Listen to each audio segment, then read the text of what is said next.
program is sponsored and produced by Let's Talk Hookup. Opinions and offers during the program and not those of us in 90.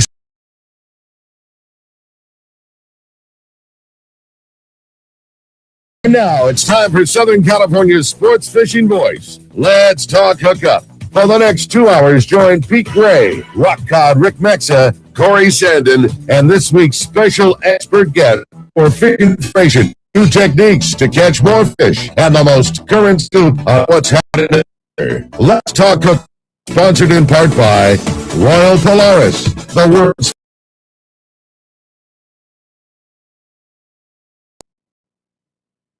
and Shimano rods and reels. Fish with the best. Get ready for the fastest 2.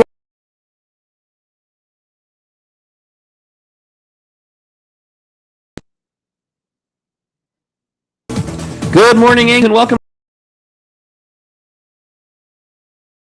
Fun. It's Rosie in the sport fishing, having a great time talking fishing, talking to Rosie, talking to Jeff. It's Corey in the studio. Pete's out keeping those trout honest in Montana. And fun with you. You stay tuned. You're listening to Southern California on the Let's Talk Hookup app, Facebook, and YouTube Live. This President's Day, your San Diego County Ford dealers salute you in the Ford President's Day Sell-a-thon. Right now, get limited time deals across Ford's award-winning lineup. The lineup features the versatile Ford Bronco Sport and the rugged Ford Bronco, built for every adventure, the capable Ford Explorer, and even the iconic Ford.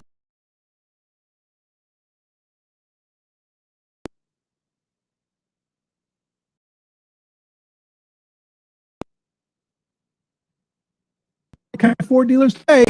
Ready for reliability? Then you're ready for a Yamaha outboard. And there's no better time on board. Ready for reliability sales of now until March 31st. Eligible new Yamaha 30 to 450 horsepower outboards at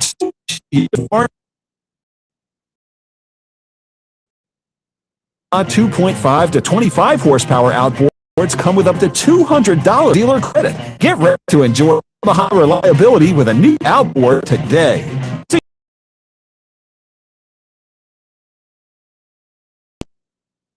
March 31st, 2026. Subject to change.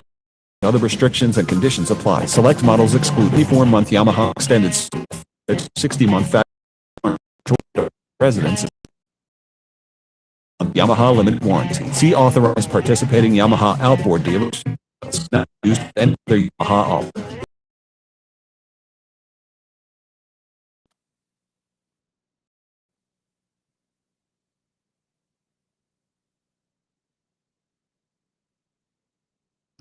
All right, welcome back to Let's Talk Hookup here. Having a great time with Rosie and Jeff this morning, talking Cedros Sportfishing. Rosie, so good to have you back in the studio here this morning. Good morning. Good morning. It's always so good to be here with you guys. I always get excited when I look at the schedule and see, when it's when Pete's out of town and he's trying to, utilize this incredible warm stretch of weather that Montana's having, and I've been getting all those good pictures of trout.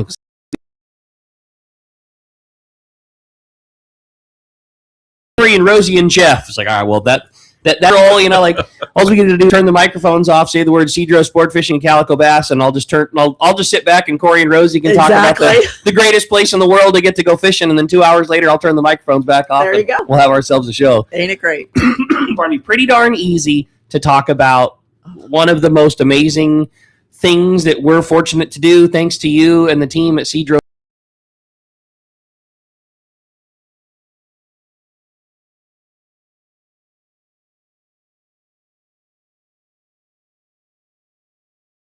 What it is? 10 years. No, it has. I know. 10 years? Isn't it? I don't even know what to say. Yeah, it's awesome.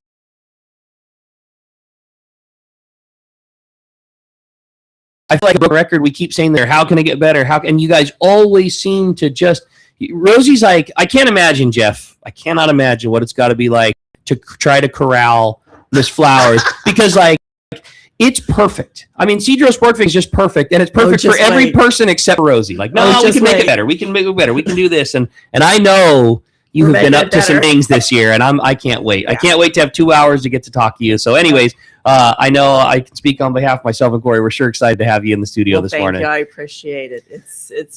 Do we have some great things coming your way. So you guys are just like the sport boat fleet. You know, everybody behind us here in the world headquarters has got wrenches turning and sanders running and paintbrushes flying. And, it's maintenance time for our fleet getting ready for fishing. And it's sure no different for you guys down at Cedros Sportfishing this year, huh? Exactly. If anyone's been on our social media, you will know. But if you haven't, in 2020, at the Fred Hall show, we announced that we were building a new lodge. Right. And then, things had happened, and we were approached by another gentleman who had an existing lodge that wasn't being used. And, he says, why don't you use my lodge? Well, we did. But I tell you what, there's nothing better. If you're renters and you rent a place, your goal is to always own your own home. Sure. Well, we decided it was time to own our own lodge again. So, we had 2 bungalows built. Right. Beautiful bungalows. And we decided,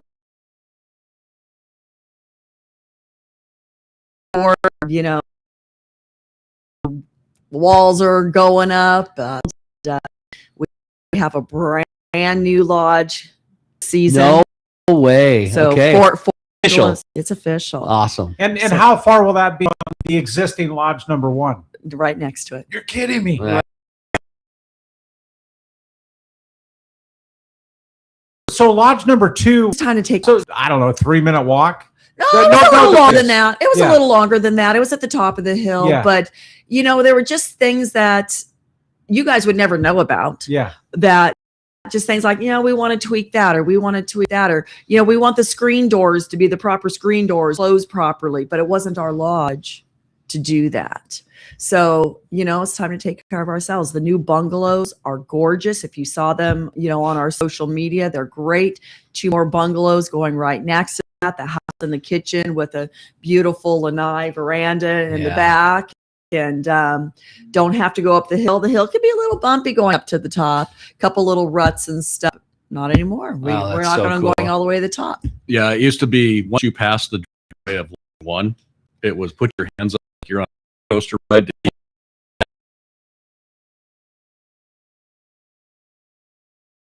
With one.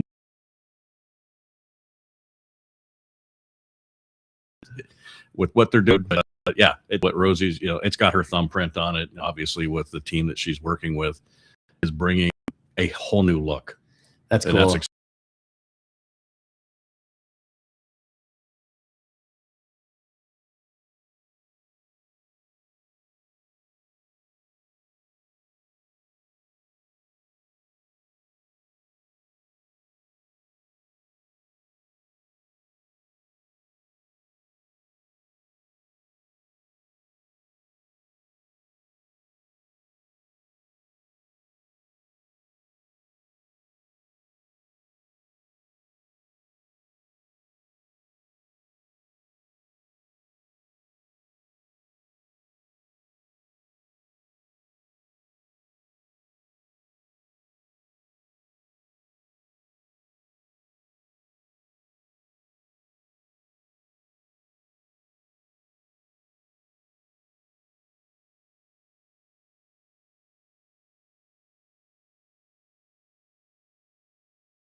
We were down there a couple years ago. A friend of mine, Greg, and I, we were fishing, and we were catching fish, but they were getting off, and we couldn't figure out what was going on. It was just a weird day kind of thing. And I leaned over and I looked over the rail, and it was solid white sea bass about 12 to 15 inches long, and you couldn't see through them. Now, this last year, they grew up. Apparently, they didn't leave. Yeah. And to tell you how thick they were, even I got a couple. Yeah. So Had to be good. Had to be good. Yeah. It was so funny because like a few years ago, people were really focusing on halibut. It started with 2 guys focusing on halibut, and they brought up that 50-pounder, and we posted it. And then all of a sudden everyone, the light bulb went on, and they're like, oh, we're going to get halibut. And then we had 2 years of halibut, gorgeous, beautiful, yummy, yummy halibut. And they're still there. Don't get me wrong. I mean, our friend or brother-in-law, Jimmy Hughes, always tells us those halibut are stacked like pancakes down there. And and that was all great. And then all of a sudden this year, the white sea bass. So I'm really curious to see what we're going to have next year. This next year. It was such a fun sea bass season, and such a fun way that you were catching, or I should say, like, there was so many ways to catch them. Guys would be surprised while fishing for yellowtail. Guys would take Corey's new big flukes and target them that way. You could catch them slow trolling a live bait. Yeah. You could really spend, you could tell your captain, hey, I really want to go try for sea bass, and you likely were going to go catch a limit of sea bass. We had guys putting bait on yo-yo irons and putting them down. White sea bass. Yeah, amazing. Yeah. I mean, it's like, people say, well, what am I going to catch them on? Anything. You'll catch them on anything.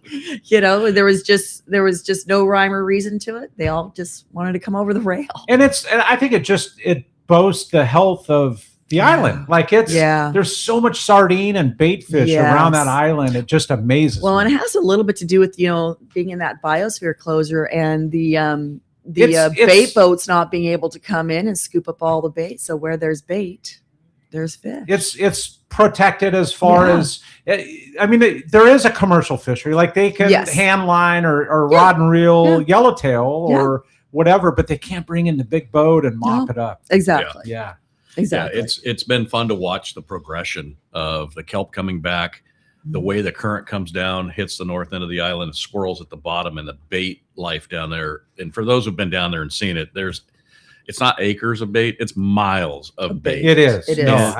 And when you're fishing, you're like, oh, well, how can I catch a fish with all that 50,000 tons of sardines swimming around? It's amazing. Those fish like an iron. You can put a something big different. hook and a mackerel. You can get down below the stuff with a swim bait, and they're still alive. They still bite. It's amazing that what goes on down there. There were spots 3 years ago. I think it was 2 years ago, the last time I was there, but it was 3 years ago that I had seen sardine. There were schools of sardine that would have loaded the Ebco, and I'm not even joking, 25, 30 times over. Like enormous. I'll never forget. It was Howard Hott. I'm sure a bunch of you guys know Howard. He goes down there fishing a bunch, and he grabbed a bait, and it was a mackerel. He put the mackerel on the to measure it. It was over a foot long. Come on, the mackerel. Jeez. And he tied that thing on. He's, I'm going to give me a big one. Yeah. But he said that, I was just giggling. It's like those things make their living picking off sardines and bait, and it doesn't seem to matter how many endless schools are that your 2-fish jig surface iron or your swim bait coming through. Like it's the odd one, like it's the odd man out. As long as it swims good, like they were built from Mother Nature to pick off the one that's not as good as everything else in the school. So that's right. It's just it's an amazing place. And how many times have you sat on top of the wall with your or in the rocking chair overlooking the cliff with your feet up and a cold one in your hand after a great day, and all of a sudden you look down, you see a big spot of yellows pushing bait up and boiling around. I mean, from the that scenario plays out time and time again. Absolutely. Best view in the world. Yeah, there was a fisherman who went down on the beach right down below the lodge and ended up with a 40-pound yellowtail on an iron from the beach. From the beach. Come on. Wow. From the beach. Yeah, from the beach. How crazy! And there's so many times that it's usually Javier will send me a video of the yellowtail pushing the bait actually towards the beach. Incredible. And you'll see these yellowtail crashing on the beach. And it's and so that's from right below the lodge? Yeah. Yeah.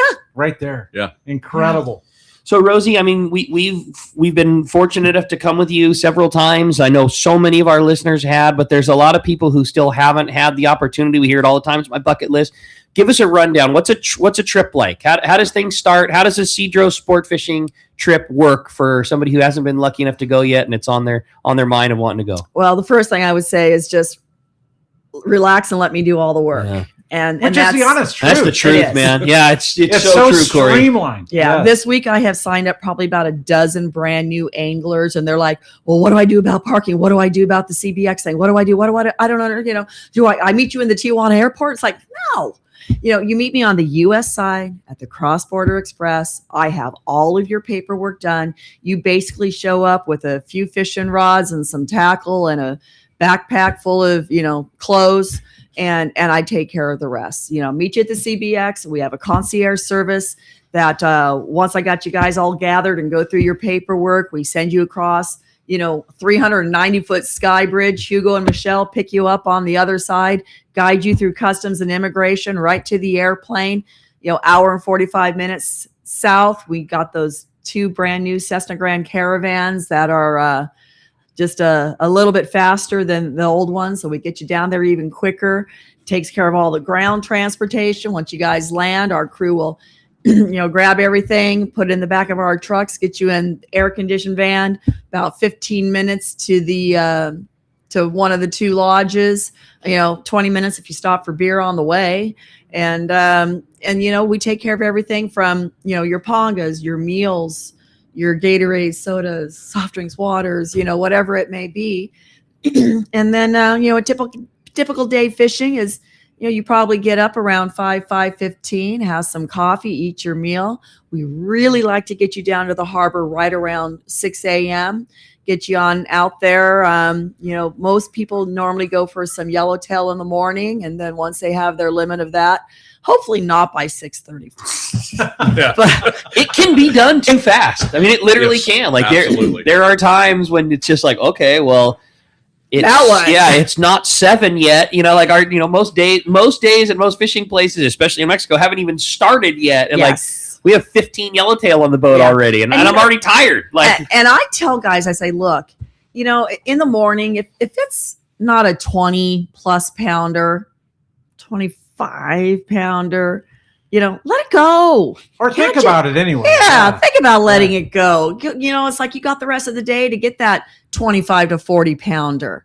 You know, it's like something to take a picture with, you know, something Yeah. to hang on your wall in the office. You know what I mean? So, but it's like, yeah, you know, get your yellowtail in the morning and then figure out, you know, let's go to, you know, white sea bass or halibut, or, you know, we got a lot of people that are really into sheephead. I love sheephead, you know, and then it's like hang out there and then go and catch a couple hundred calico bass. I love it, man. Yeah. I love it. God, I like this place. Got my attention. That made Yeah. my hair on my arm Right. stand up. I have a bunch of guys that all they do is go down and they just catch and release calico bass all day. Don't even bring a fillet home, but they catch and release calico bass all day long. Why does that sound like Tommy Yeah, P? yeah. Well, there you go, Tommy. And Yeah. We're so fortunate at the tackle store to have, you know, so many of your guests come through wanting information about the place and the fishing, and I've been lucky enough to be with you so many times. You know, guys will like, well, how many MC swim baits do I need to bring? And it's like, man, you are asking the most gray area question that could exist. You know, and you just start going down the list. Well, you know, I mean, I know you don't know, you're not there yet, but what are your aspirations? Like, are you planning on just banging away at calico bass the whole time, or is that just going to be an incidental as some of the things that you're there for? I mean, you can get away with, you know, a few handfuls of MC swim baits and be fine, or you can run through a few handfuls the first day, and if you want to, it's paradise, man. It's fisherman's paradise, you know. And it really is. and then, you know, if you're a calico bass nut, you know, Corey turned us all into all the different things. Like, you know, well, maybe you should fish a weedless, and you know, the good thing about his baits compared to some of the others is they're tough, and you can get a few more fish out of them than maybe some of the others, and it's just fun. I just love it. I love it so much, and you could say the same thing about all of it. The yellowtail, yeah, you know, if you're a diehard surface iron guy, like, yeah, man, you better bring you better bring more than 3 jigs with you, and if it's just great. Tie some good knots. Learn how Yeah. to tie some really good knots and use heavier line. I love this place, man. And then I'm you're getting so good to excited go. right now. I just love it, man. And the heavier line end is the key too. Oh, I mean, It is. by far. heavier leaders, and Yeah. whether you're yellow fishing or calico, They're surface not iron. line shy down. No, The fish no. just really aren't. And it's like there's so many guys I'll say, well, bring 40, but make sure you got 50, 60. And we have one guy, Greg, We use 80. 80 to 80, and they're like, well, but I want to catch. No, you will. Sounds like Yeah. they're from the Corey Sandin school of things. Yeah, it's like- heavier is better. Well, it's funny. you want to get it to the boat. Yeah, The funny they're thing not is line shy. you're They're not. a lot of us grew up fishing here in Southern California or somewhere along the coast, and we go out on a boat, sport boat, private boat, excuse me, and you're throwing surface iron. You're throwing 30 pound, maybe 40, right? You go down there and you realize immediately, Yeah. You're undergun. yeah, because Yes, you're fishing. yeah. Realistically, most people who can throw an iron can throw it at least 100 feet, right? I mean, that's only 3 ponga links, right? I mean, it's pretty hard not to be able to do that. You're fishing in water that's less than that. Yeah. So true. immediately, if you hook a fish on the first 2 cranks on the handle, you're at a disadvantage because That's that true. fish heads straight down and his home is around kelp, rocks, pinnacles, anything sharp. They're banging their faces on the bottom. And if you're not set up with the proper gear to win that battle, you're going to come out on the losing end. Yeah. And exactly on that point, we were fishing with Martine the last time, and we were hooking the monster yellow. I mean, none of them were under 30, up to mid 40s or whatever, up at the north end. And Yeah. we were in 50 feet or less. Yes. Yeah. And Yeah. hooking these fish at the extent of a cast, the yellow would just take you down in the junk Yeah. and get you stuck in the junk. And once I got it out, it happened to me, and not just a few times. It happened, honest to God, 10 times in a morning. Oh, yeah. The Yeah. jig would come out, Okay. and what's attached instantly? A 5-pound calico. Ah, Yeah. Yeah. Every single time. What a way to get a lure down. That was very smart of you. That was a great call. Well, as you can hear, we have Brilliant. we have the best show with some great friends talking about an unbelievable place, and that's Cedros Sportfishing at Cedros Island. We're gonna have a great time, and boy, this is gonna be a fun one, Corey. Lots of fun, Rick, and just one of those mornings you love to be in the studio talking what beautiful place on the earth, and that's Cedros, right? And Oh, let's yeah. do it, man. Join us. Give us a call at 833-288-0973. Kyle's waiting for your call, or you can text us via the app, and that's only done through the app. It's right there. It says text the show, and you do want to make sure you leave your name and telephone number, a way to get a hold of you, because at the end of the show, we're going to have RH or Rosie flip the coin, and we're giving away, God, man, I love these days, man, Costa sunglasses. How about that? Giving away a pair of Costas, Can we win? right? and it just happens to be the Reefed Pro with the gray frame and the gray silver mirrored 580 lens. That's my combo, man. That's what I'm Yeah. wearing. That's what I'm wearing right now. I love There it. it It's just is. such a great neutral pair of glasses, and if you're a Southern California person, it's perfect, man. I love It it. Yeah, is. what you say? What a cool opportunity. I will gonna see Jeff scramble out of here and go call us from the parking lot. I'm sure at Alright. some point. Yeah, Yeah. He's already texting. Well, the show. what I want to Yeah. know is do you have them at the shop? we do. We There do. you go. We do, as a matter Yeah, of Jeff fact. needs a new pair of glasses. Right. So bad. Well, So again, give us a call at 833-288-0973 or send us a text via the app. We're going to be right back talking Cedros Sportfishing when we return on the Let's Talk Hookup app, YouTube, Facebook Live, and 97.3 The Fan. Experience the magic of Haida Gwaii Islands, British Columbia, Canada, at Haida Gwaii Safaris, formerly Queen Charlotte Safaris. Hi, I'm Valerie Hopridge. 25 years ago, I fell in love with these incredible islands, breathtaking scenery and wildlife, warm community, and truly phenomenal fishing. That passion inspired me to open my own fishing lodge. Just steps away from the Sandspit Harbor at Haida Gwaii Safaris, you will be fishing pristine, unpressured waters for Chinook salmon, halibut, giant lingcod, and more. Plus, be surrounded by untouched beauty and wildlife.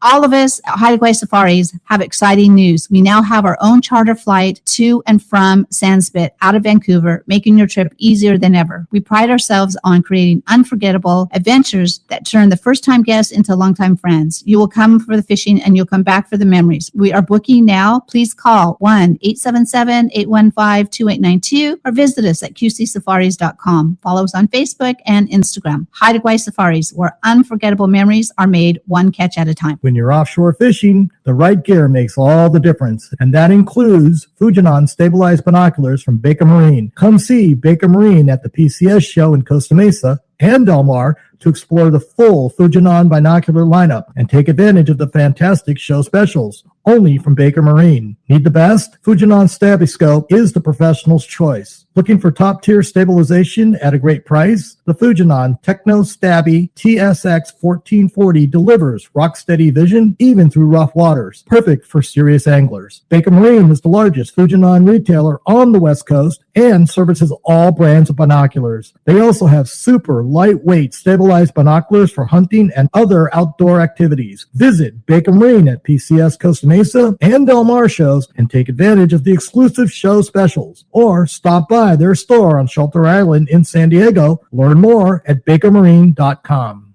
bakermarine.com. Hey, this is Captain Benny Florentino, owner-operator of Coastal Charters. Just want to announce that I'll be running the Camus 26 hybrid boat from West Coast Marine in Costa Mesa. Hybrid being a center console with bay boat features. The boat features a Michael Peters stepped hull that'll give both myself and my guests a comfortable dry ride. West Coast Marine in Costa Mesa will be carrying the 26 hybrid, 28 hybrid, and also a 34 cat. Heck, they even have some great looking bass boats. But if you have any other questions, feel free to call Nick Kelly or Kyle Mesa at West Coast Marine in Costa Mesa, and we'll see you on the water. Take it from Captain Benny Florentino. West Coast Marine in Costa Mesa is your source for Camus boats, as well as Parker boats, Yamaha outboards, and now Mercury outboards. Sales and service, the finest you can find. Go see Nick and the guys at West Coast Marine on Newport Boulevard in Costa Mesa, or check westcoastmarine.com. All right, welcome back. Rosie, you got it down. That's you. What's up right there? Yeah, welcome back to Let's Talk Hookup. And stoked to be in the studio today talking such a beautiful place, and not only beautiful, but fun fishing. Oh, yeah. And if you want to join us, 833-288-0973 is the way to reach us via the fan. Kyle's waiting for your call. Again, 833-288-0973. That happens to be one open line. And you can send us a text via the app. And like you said at the beginning of the show, man, not only your chance to talk to Rosie, talk to Jeff about an amazing place to go fishing, but just such a killer prize. One lucky caller or texter, as Corey said, decided by that coin flip at the end of the show, is getting themselves a brand new pair of Costa Del Mars. It's going to be a fun day for sure. Well, let's jump into the phones. I know everybody's excited to talk to Rosie. Let's get it started, Corey. Let's do it. How about Dave? Dave calling from Anza. Good morning, Dave. Hi, Dave. Hey, good morning, everybody. Rosie and RH. Yeah, really enjoy the times I've been down there. And the one thing I always kind of wondered, since you're on that remote island way down in Mexico, everything seems to always be running so smooth. What are some of the logistics you have to go through to keep yourself supplied and up and running during the course of the season?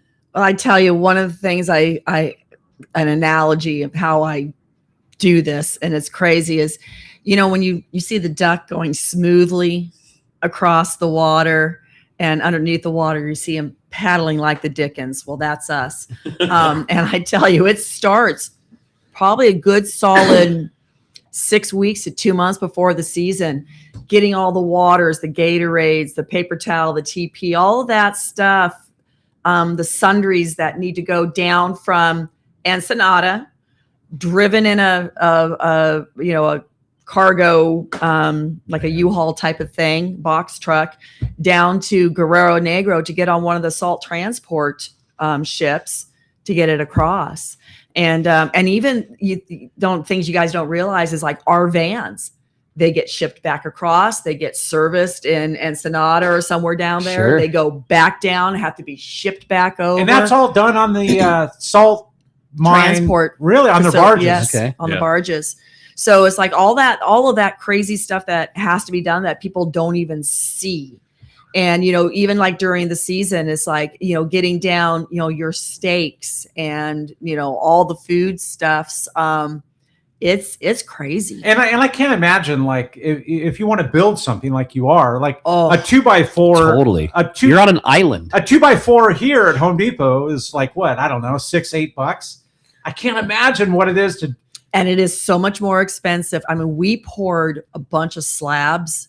Boy, you guys, concrete is so expensive down there. Because all that has to come across Yes. You're kidding. It's all got to go across. So it's like, not only that it has to come across, but imagine mixing 500 bags of concrete by hand with a little mixer. Is that how it's all 1 to 2 at a time to dump into your forms to pour the foundation? You mean there's no concrete plant and giant trucks and pumps to pour everything on an island crazy, in isn't it? Mexico? I saw one when they were redoing the road 3 years ago. Okay.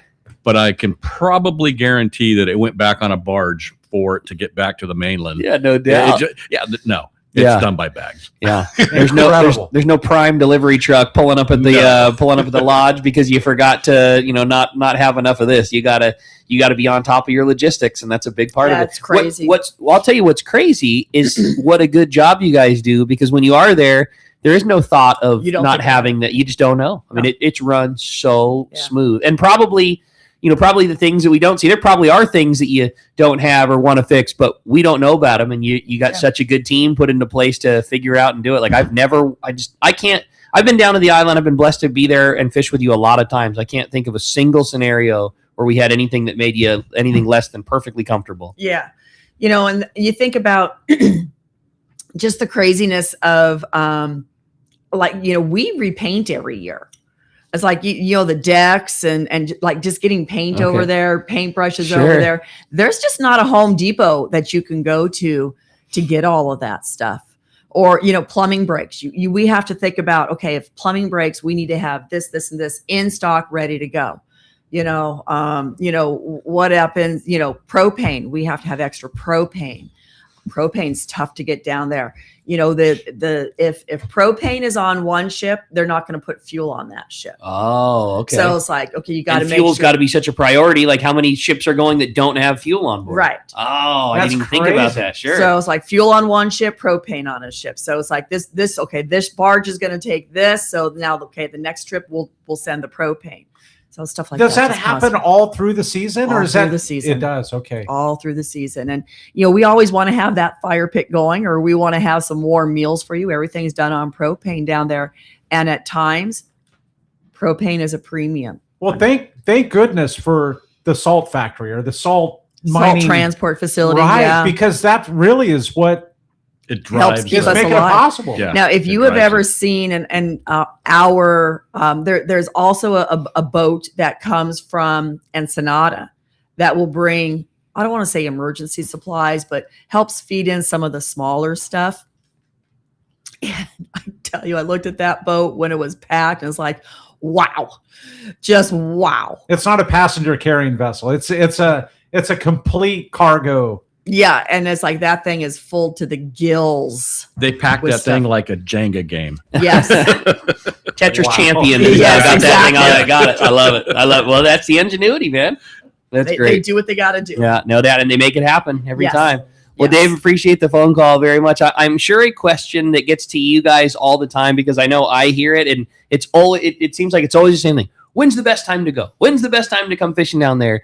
How do you guys handle that question? It seems like it's all the time, and everybody wants to know what the best, and how do you pick a best out of a place that, I think last year you called us with limits on your very first trip, and you called us with limits on the last one, and it seemed like damn near everything in between was the same. Like, how do you pick? This is one of probably my most asked questions, honestly. I tell people, it's like, well, it's up to you and what you want to fish for.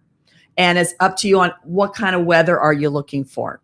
In June, end of May, June, when we start our trips, the calico bass and the yellowtail are spawning and going crazy. And, we get a lot of big fish then, and we get a lot of fish that are just going, off crazy. And it's like the weather is a little more cool.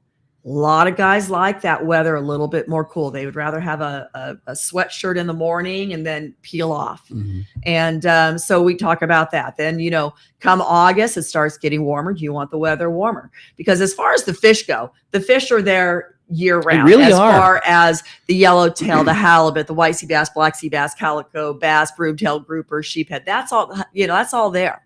But then I tell people, look, if you're looking for a Dorado, you ain't going to be catching it in June. Yeah. The the water's got to warm up, even like end of August, that's the earliest we've ever seen them, but more so mid-September, we see those Dorado, the Wahoo, and the yellowfin move in. And it's like, and I tell people, look, the yellowfin, they're not the 100-pounders. They're the footballs up to maybe 30 pounds, maybe 30. Maybe, yeah. You know, more like 25, 15 to 25, stuff like that. But on those days when you catch limits in 15 minutes, it's so cool to have something else like that to go do.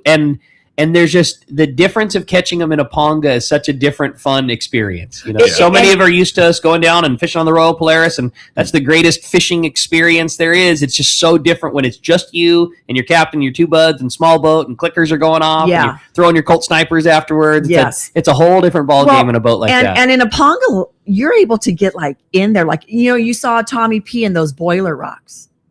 You know, he was in those, right in the thick of it. Speaking of Tommy P. Speaking of his Tommy ears P. were burning. No, he actually sent a text and says, just had to call in when I heard. No, he didn't call. He sent a text. My favorite place to fish calicos in 2024. My partner Kevin and I caught 405 checkerboards in one day. 405. You know, calicos. let me stop you. Is he here? Let let him tell the story. There's only one person that could tell that story better than that. All right, Tommy P. Here we go. Yeah, on the call. Both ears burning at this point. I was just reading your text, Tommy P. Good What's morning. up, Tommy? Well, good morning. You know, I just had to call it. I don't know where to start. But the story that Corey was telling, or the text that I sent in, that was in 2024. And one day, Kevin and I, two of us, caught 405 calico in one day. Our 3-day total was 700 and some fish. Unbelievable. But last year, last year was crazy. Rosie was starting to say, in the boiler rocks, was Wayne and I and Bucky. We had an hour and a half session there that was just absolutely insanely off the hook. I mean, it was. Well, no, they were on the hook. On the hook. I mean, we were so close. We were so close to the boiler rocks. I mean, but we were lucky because the kelp was really, really thick in there. And they were busting up in the kelp. Yeah. You could have a cane pole there and fish and catch them. Wow. It's incredible. You know, that picture of you in the boiler rocks is actually one of my favorite pictures because you were just in the thick of it. And you know, you see the rocks and you see the calicos and you're up on the bow. And it was just like, I hope you put that in 8x10 glossy in your office or something because it's such a great picture. That picture was actually taken by Wayne, and the video that he took that follows it had me up there. I don't know for how many minutes, but it's just, you can see the cast out, you can see the catch, you can see. I mean, it was incredible. So that place, I was hoping you guys wouldn't be, you know, talking a bunch about it because I don't want that place flooded down. I want to keep this. You know, we got to keep this on the wrap somewhat. Think about it. There you go. That's funny. Well, that's awesome. Well, I just, like I said, it's like, it was always a pleasure having you down there. And it's just like, I love when, you know, the Let's Talk Hookup crew goes down because every single one of you guys has such a passion for fishing. And I love that you share that with all of, you know, our customers that go down. And it's like giving them all these great things. When are you going again, Tommy? Ricky, Corey, and Pete, thank you for inviting us. We have 2 trips. We have 2 trips coming up this summer. So yes, and there is a spot open on your trip all the time. And on your trip. Unfortunately, Bucky had a conflict, so he just had to move back a couple of trips. So there is one spot open on Tommy P's trip. So it'll be fishing with Tommy P. It'll be fishing with Tommy P. No, so if somebody's truly diehard calico hungry. Yes. To fish with Tommy would be the way. It would be. But here's the thing to remember. The largest yellowtail are usually in the zone with the calico. Absolutely. Yes. Yes. Be prepared. So be prepared. If you don't want to, you know, like be as diehard as Tommy with the calicos, you can throw the opposite direction. Absolutely. Outside. And get yourself a big old yellowtail. I promise you'd have the 40-pounder. Yeah, but I think if you fish with Tommy P, he's going to make you sign an NDA, a non-disclosure form, that you cannot talk about where you fished, what you used, and put anything social media out because he doesn't want anybody down there fishing that place. Love it. Yeah, I love it. Well, good stuff, Tommy. Good job, Tommy. You guys are the best. Thank you as always. Oh, you got it, sweetheart. That's fun. Love that. Well, hey, speaking of biting fish, let's find out what's going on with the catch report, Corey. Yeah, we've got Marcos from Cedros Sportfishing. It's brought to us by Dana Land on Mission Bay. It's your one-stop shop for everything you need to go fishing. They have a complete deli, beverages, boating supplies, as well as one of San Diego's most complete saltwater tackle shops. You can also check out the East County Bait and Tackle and Lemon Grove Bait and Tackle with the best in both freshwater and saltwater tackle, also including live bait. Dana Landing is right there, Dana Launch Ramp in Mission Bay, right across from SeaWorld. And ECBT is at the end of the 67 freeway in Lakeside. And Lemon Grove Bait and Tackle is right there on Broadway in Lemon Grove. For all of that, you can check danalanding.com. And good morning, Marcos. Hey, Marcos. Good morning, guys. How's everyone doing? Doing good. Stoked to hear from you. Yeah, great weather. I'm anxious to hear what's going on down there at Seaforth. Bonito biting, maybe? I got to say about the same as the last time I talked to you guys. I know we missed a few weeks there. I took a little vacation, and then with these 8:30 departures, sometimes, I'll admit I forgot about the show last week when I was busy selling tickets, because we're selling out tickets in February right now, going bonito fishing on the half day. Awesome. Like, the season never really stopped for the half day guys there. It's been spectacular bonito fishing. They caught limits yesterday, a few calico bass, sand bass, good white fishing in there. And even those days where they don't catch limits, like the white fishing and calico bass, sand bass is pretty good. A little sculpin in the mix. Still off limits on those rockfish. It's going to be extended a bit this year like last year, but as long as we're catching those bonito, it's hard to, say that fishing is not great. And, every one of those fish has been caught on an MC swim bait. It's amazing. Imagine that. They don't even, I don't get it, but they're working. So, check the schedule there. 80 These trips are degrees. selling out. 80 degrees and flat, calm, and wide open bonito. Exactly. Yeah. Nobody told that fish that it's February. Exactly. Yeah, they didn't want to take time off. They just want to jump in the boat and definitely make reservations, because these trips are filling up. It's kind of the typical off-season stuff where it may look like there's 30 spots available, and then the morning of, all of a sudden there's like 3 spots left. So check the website, seaforthlanding.com. The half days are up there. Through this month, we're running those 8:30 to 2 departures. That will change back next month. On those weekends, we have those tribute trips. They are out there right now. Very good down the coast, Baja Coast trips there, nice mix of fish on those. We got those trips running pretty much every weekend. Make your reservations right online. Give us a call at the office, 619-224-3383. Come down, visit us in person.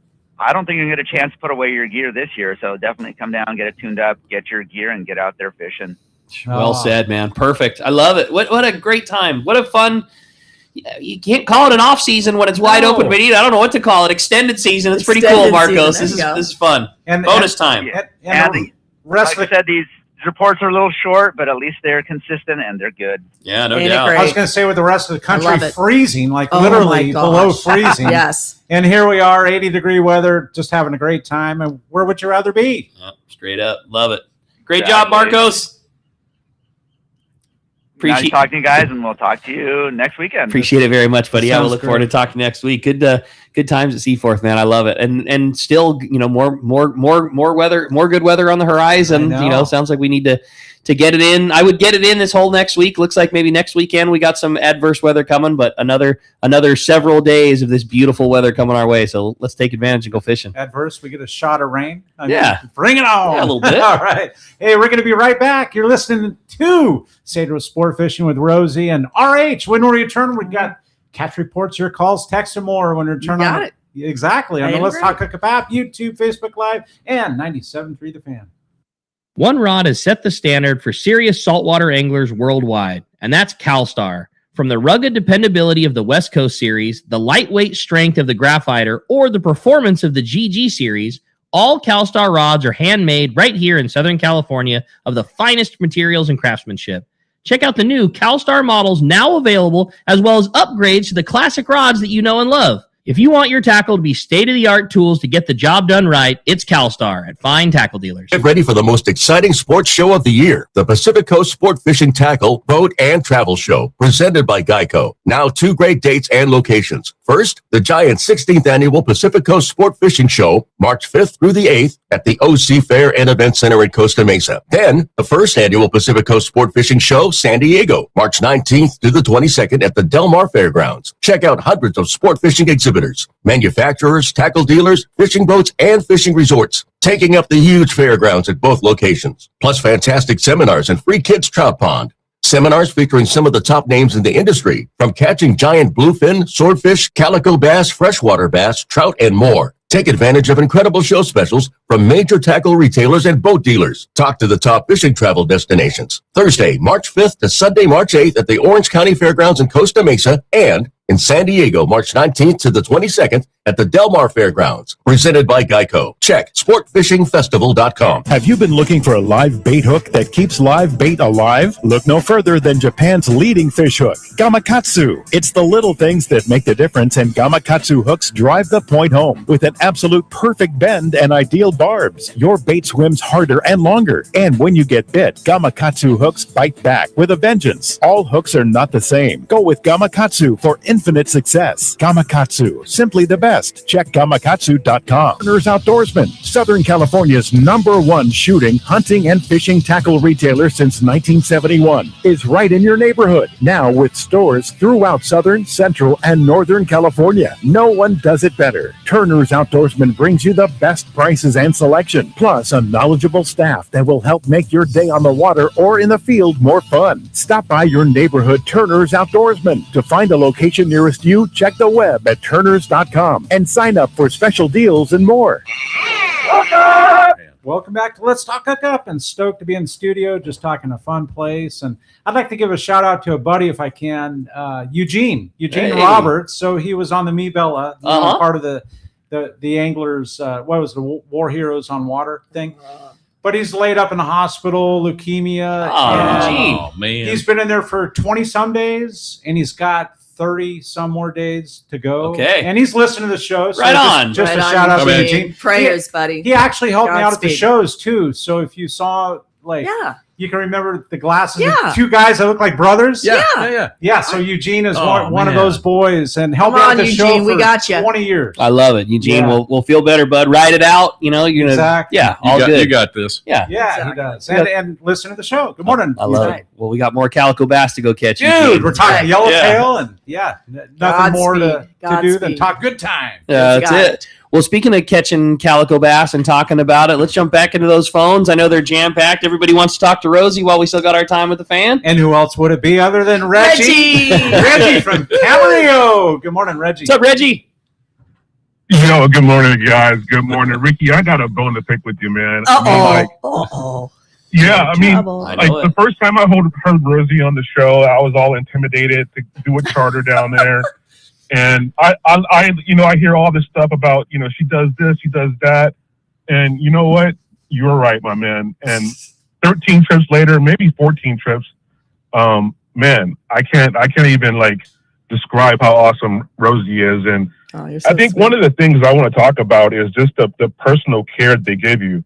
I try to go down there at least 3 times a season now, and just having the same food all the time, it could get a little old, but these guys will legit ask you, what do you want for dinner? And then they will go out and they'll make it happen for you. So it's all the small little touches like that makes this place a special place.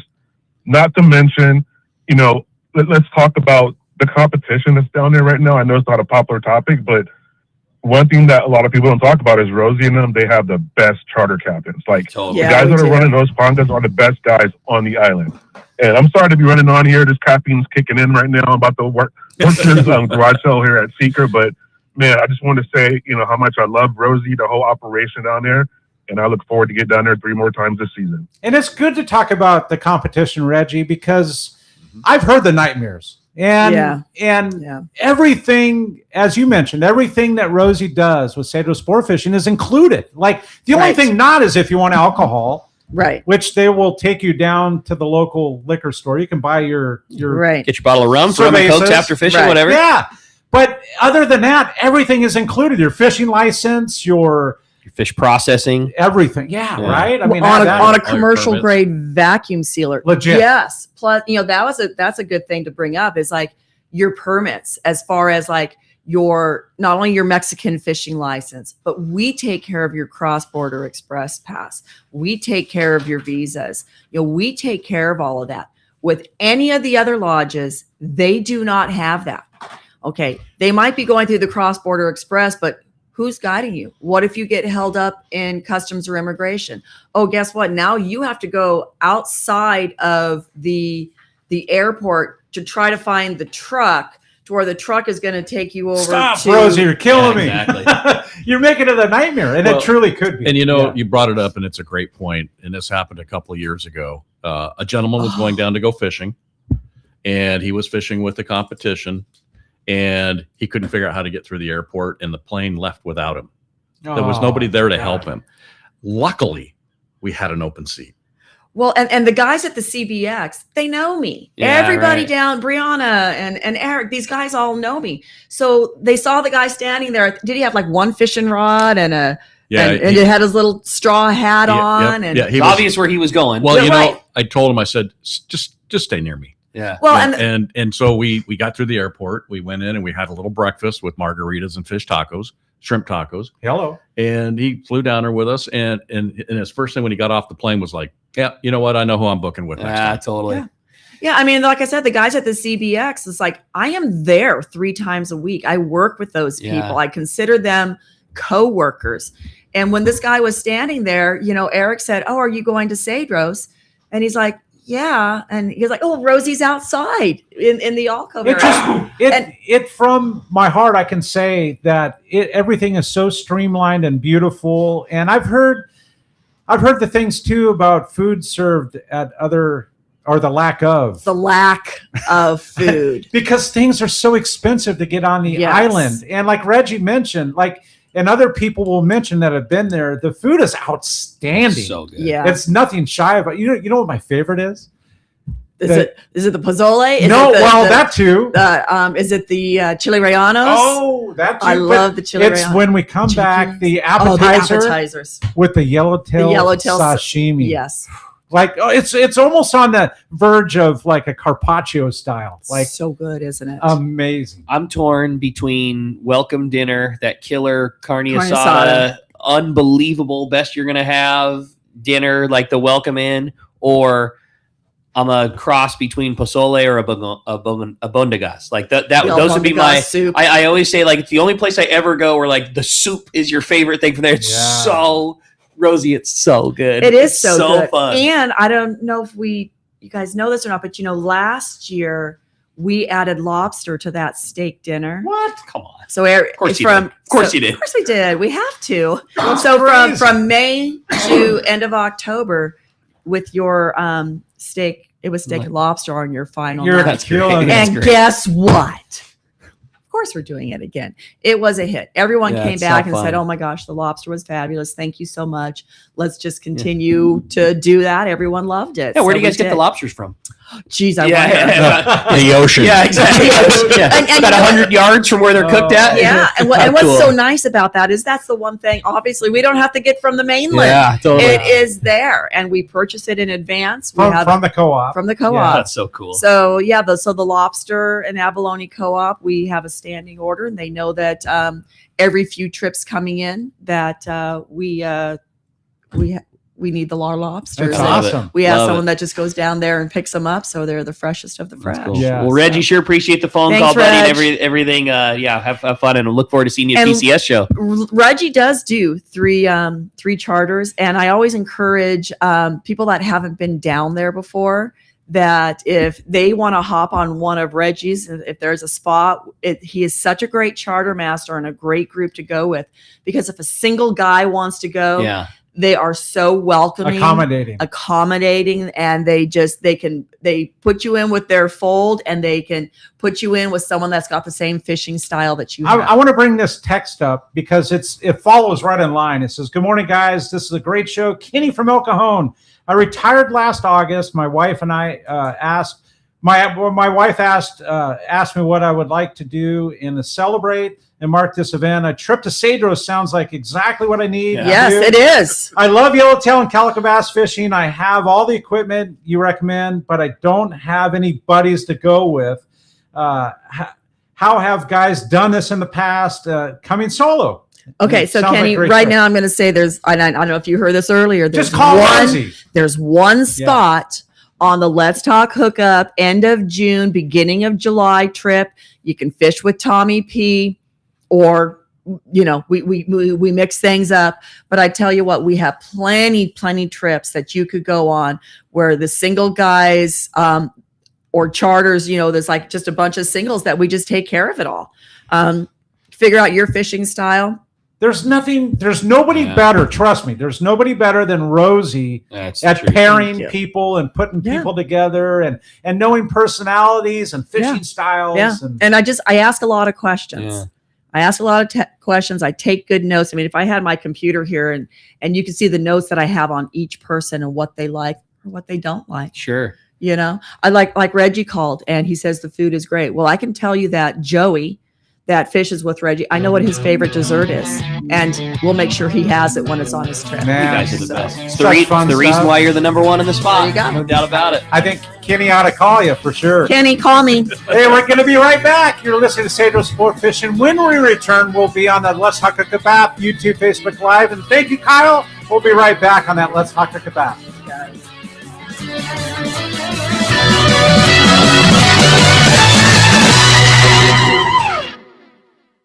Hey guys, this is Ali Husseini from Local Media Outdoors. I'm a lucky guy in so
Hey, well, for the commercial spots, didn't want to go there, so we're just going to come right back here with Let's Talk Hookup. Having a great time with Rosie and Jeff in here, and while we're waiting to get the spots up and fired again, we got another great bud on the line.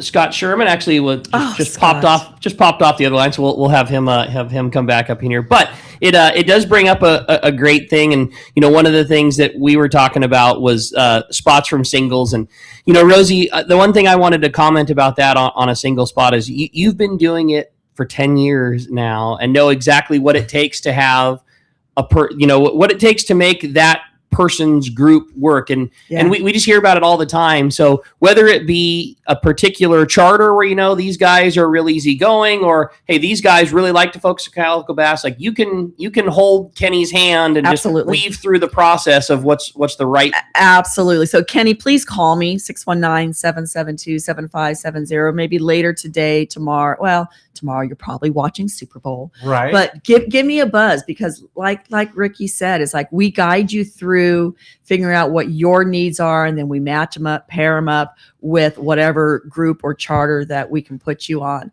Guarantee you will not be disappointed.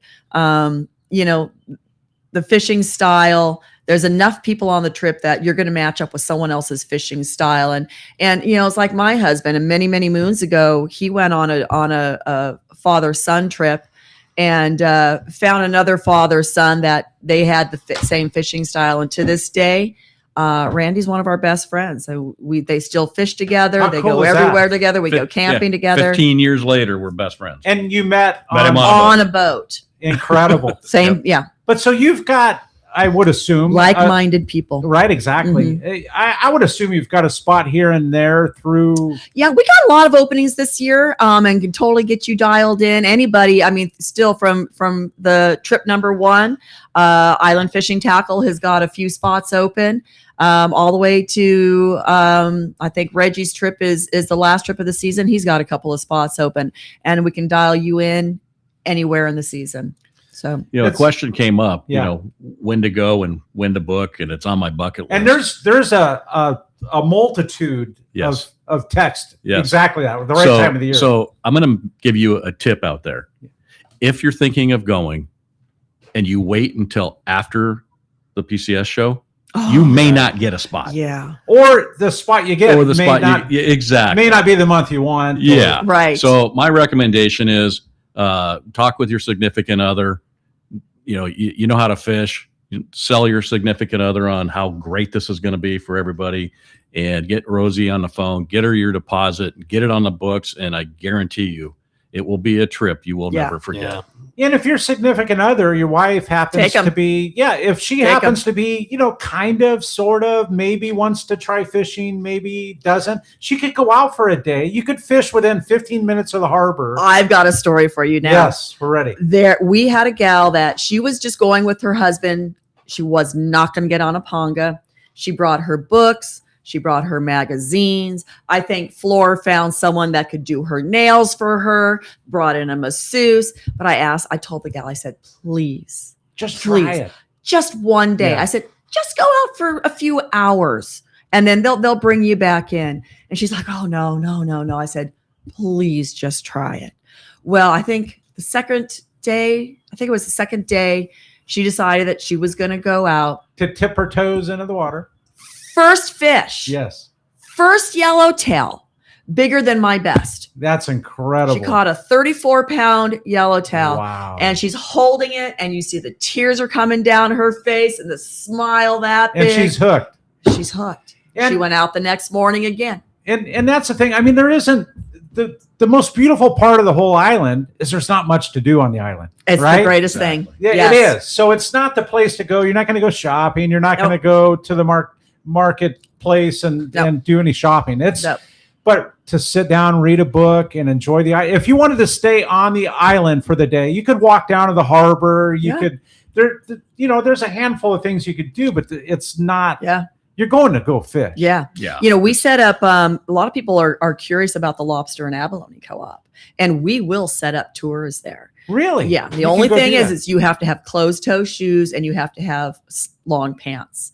That's their only criteria. But yeah, we'll set up Lobster and Abalone Co-op tours. We have one group that in the afternoon, they all come back by noon and they want to eat their lunch at the lodge. And then they want to do the hike at the top of the hill. Oh. So they do the hike.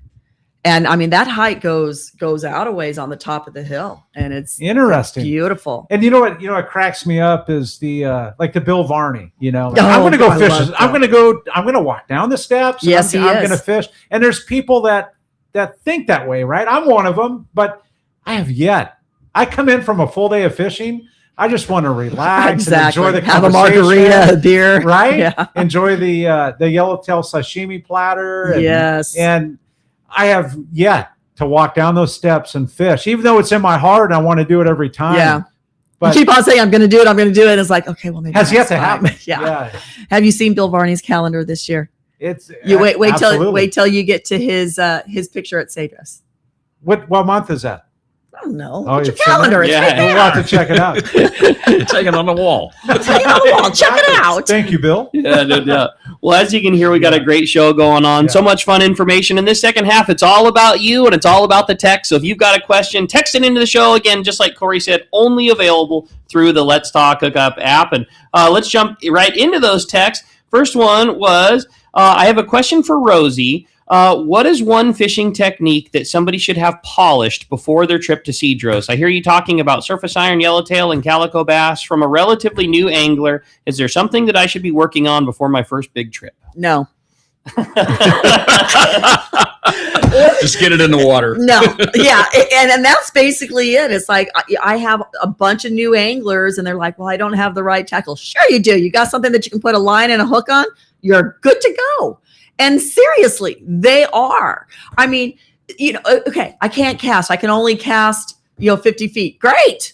Yeah, I can catch 100. Great. I fish with a friend, and he struggles a little bit casting a jig, and he casts probably maybe 75 feet to 100 feet, maybe, but yet he can still outfish you. Isn't that crazy? Yeah, it's amazing. Those fish will bite the iron 5 feet from the side of the boat. Yeah, I've seen it. Yeah, it's amazing. Yeah. Well, and there's plenty of times I have a guy that has shoulder surgery. He's like, I won't be able to throw an iron. It's like, well, then sling it.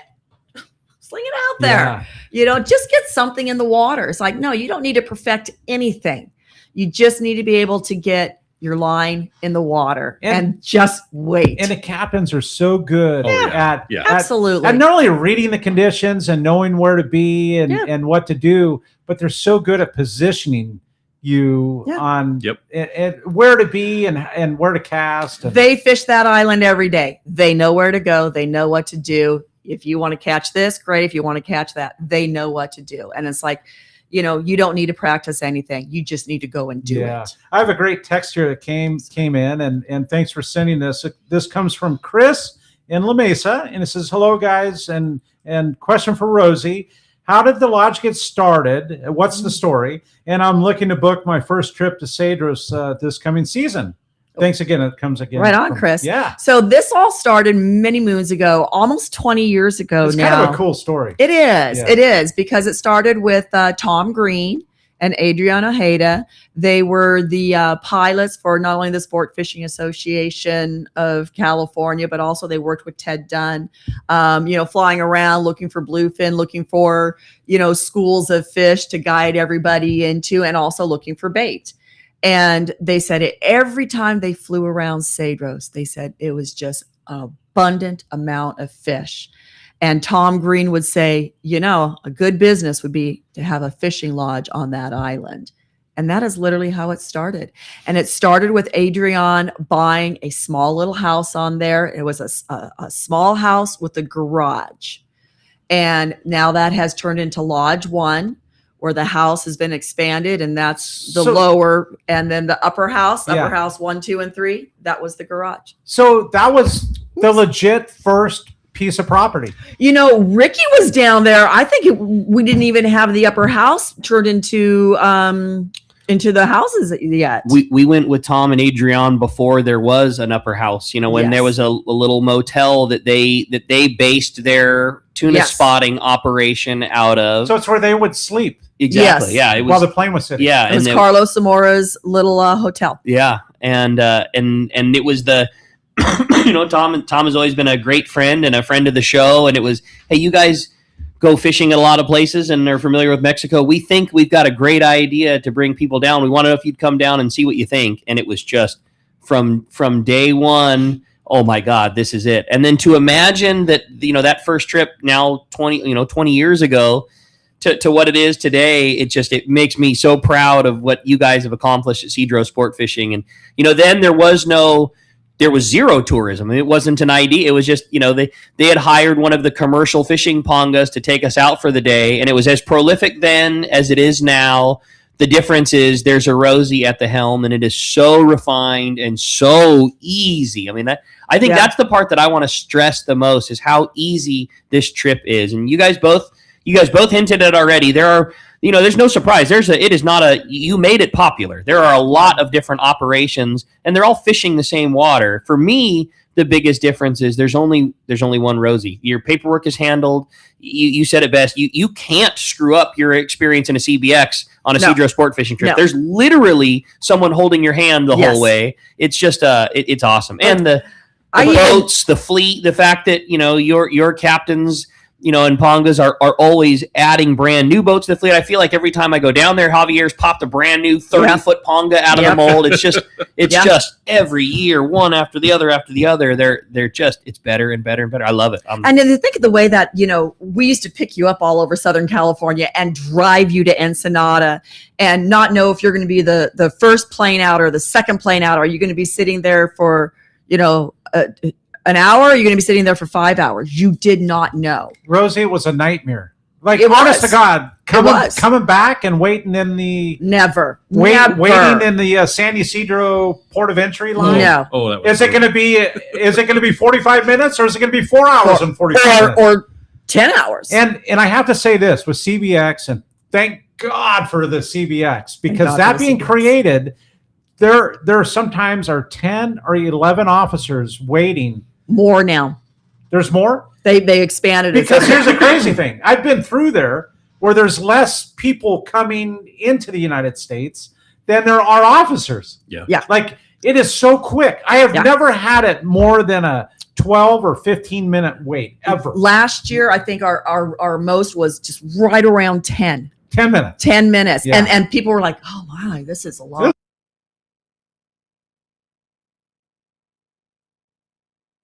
So I think we went. There we go. there we go. Yeah. We're good to go. Yeah. So it says they get right across so quick and easy, and get down there so quick and easy. So I will tell you a quick little story. This last year, the CBX, I was so blessed. If you go down there and you're not with me, I mean, you might be going to, I don't know, Cabo, Puerto Vallarta. You walk into that CBX and they have this little station there where you can do your visas right at the little computers. So if your passport is 6 months out from expiring, I'm not able to do it online. Okay, because I do all your paperwork online. I have everything printed, ready to go. So, but if the visas or if your passports are 6 months out, I cannot do your visa online. I have to use the computers at the CBX. So one day I walk in and I'm looking, I was like, I look at Brianna, where are the computers? And she goes, you don't need to do your visas anymore. What they do now is that as you cross over, they literally just scan your passport. And you're talking to the Mexican government. Yes, they scans them. scan Okay. it and they hand you like this little receipt.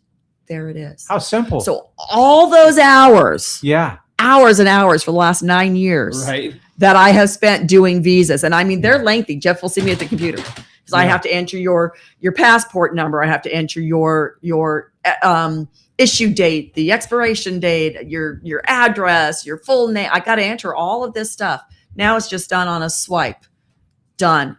They have streamlined it even more. And then coming back, I don't know what it is, and this has happened a few times this last year. It happened to our friend Greg. They see us. They know you guys with the fishing rods and stuff. They know that I'm doing this, and they hand you these little tags when you just go right through.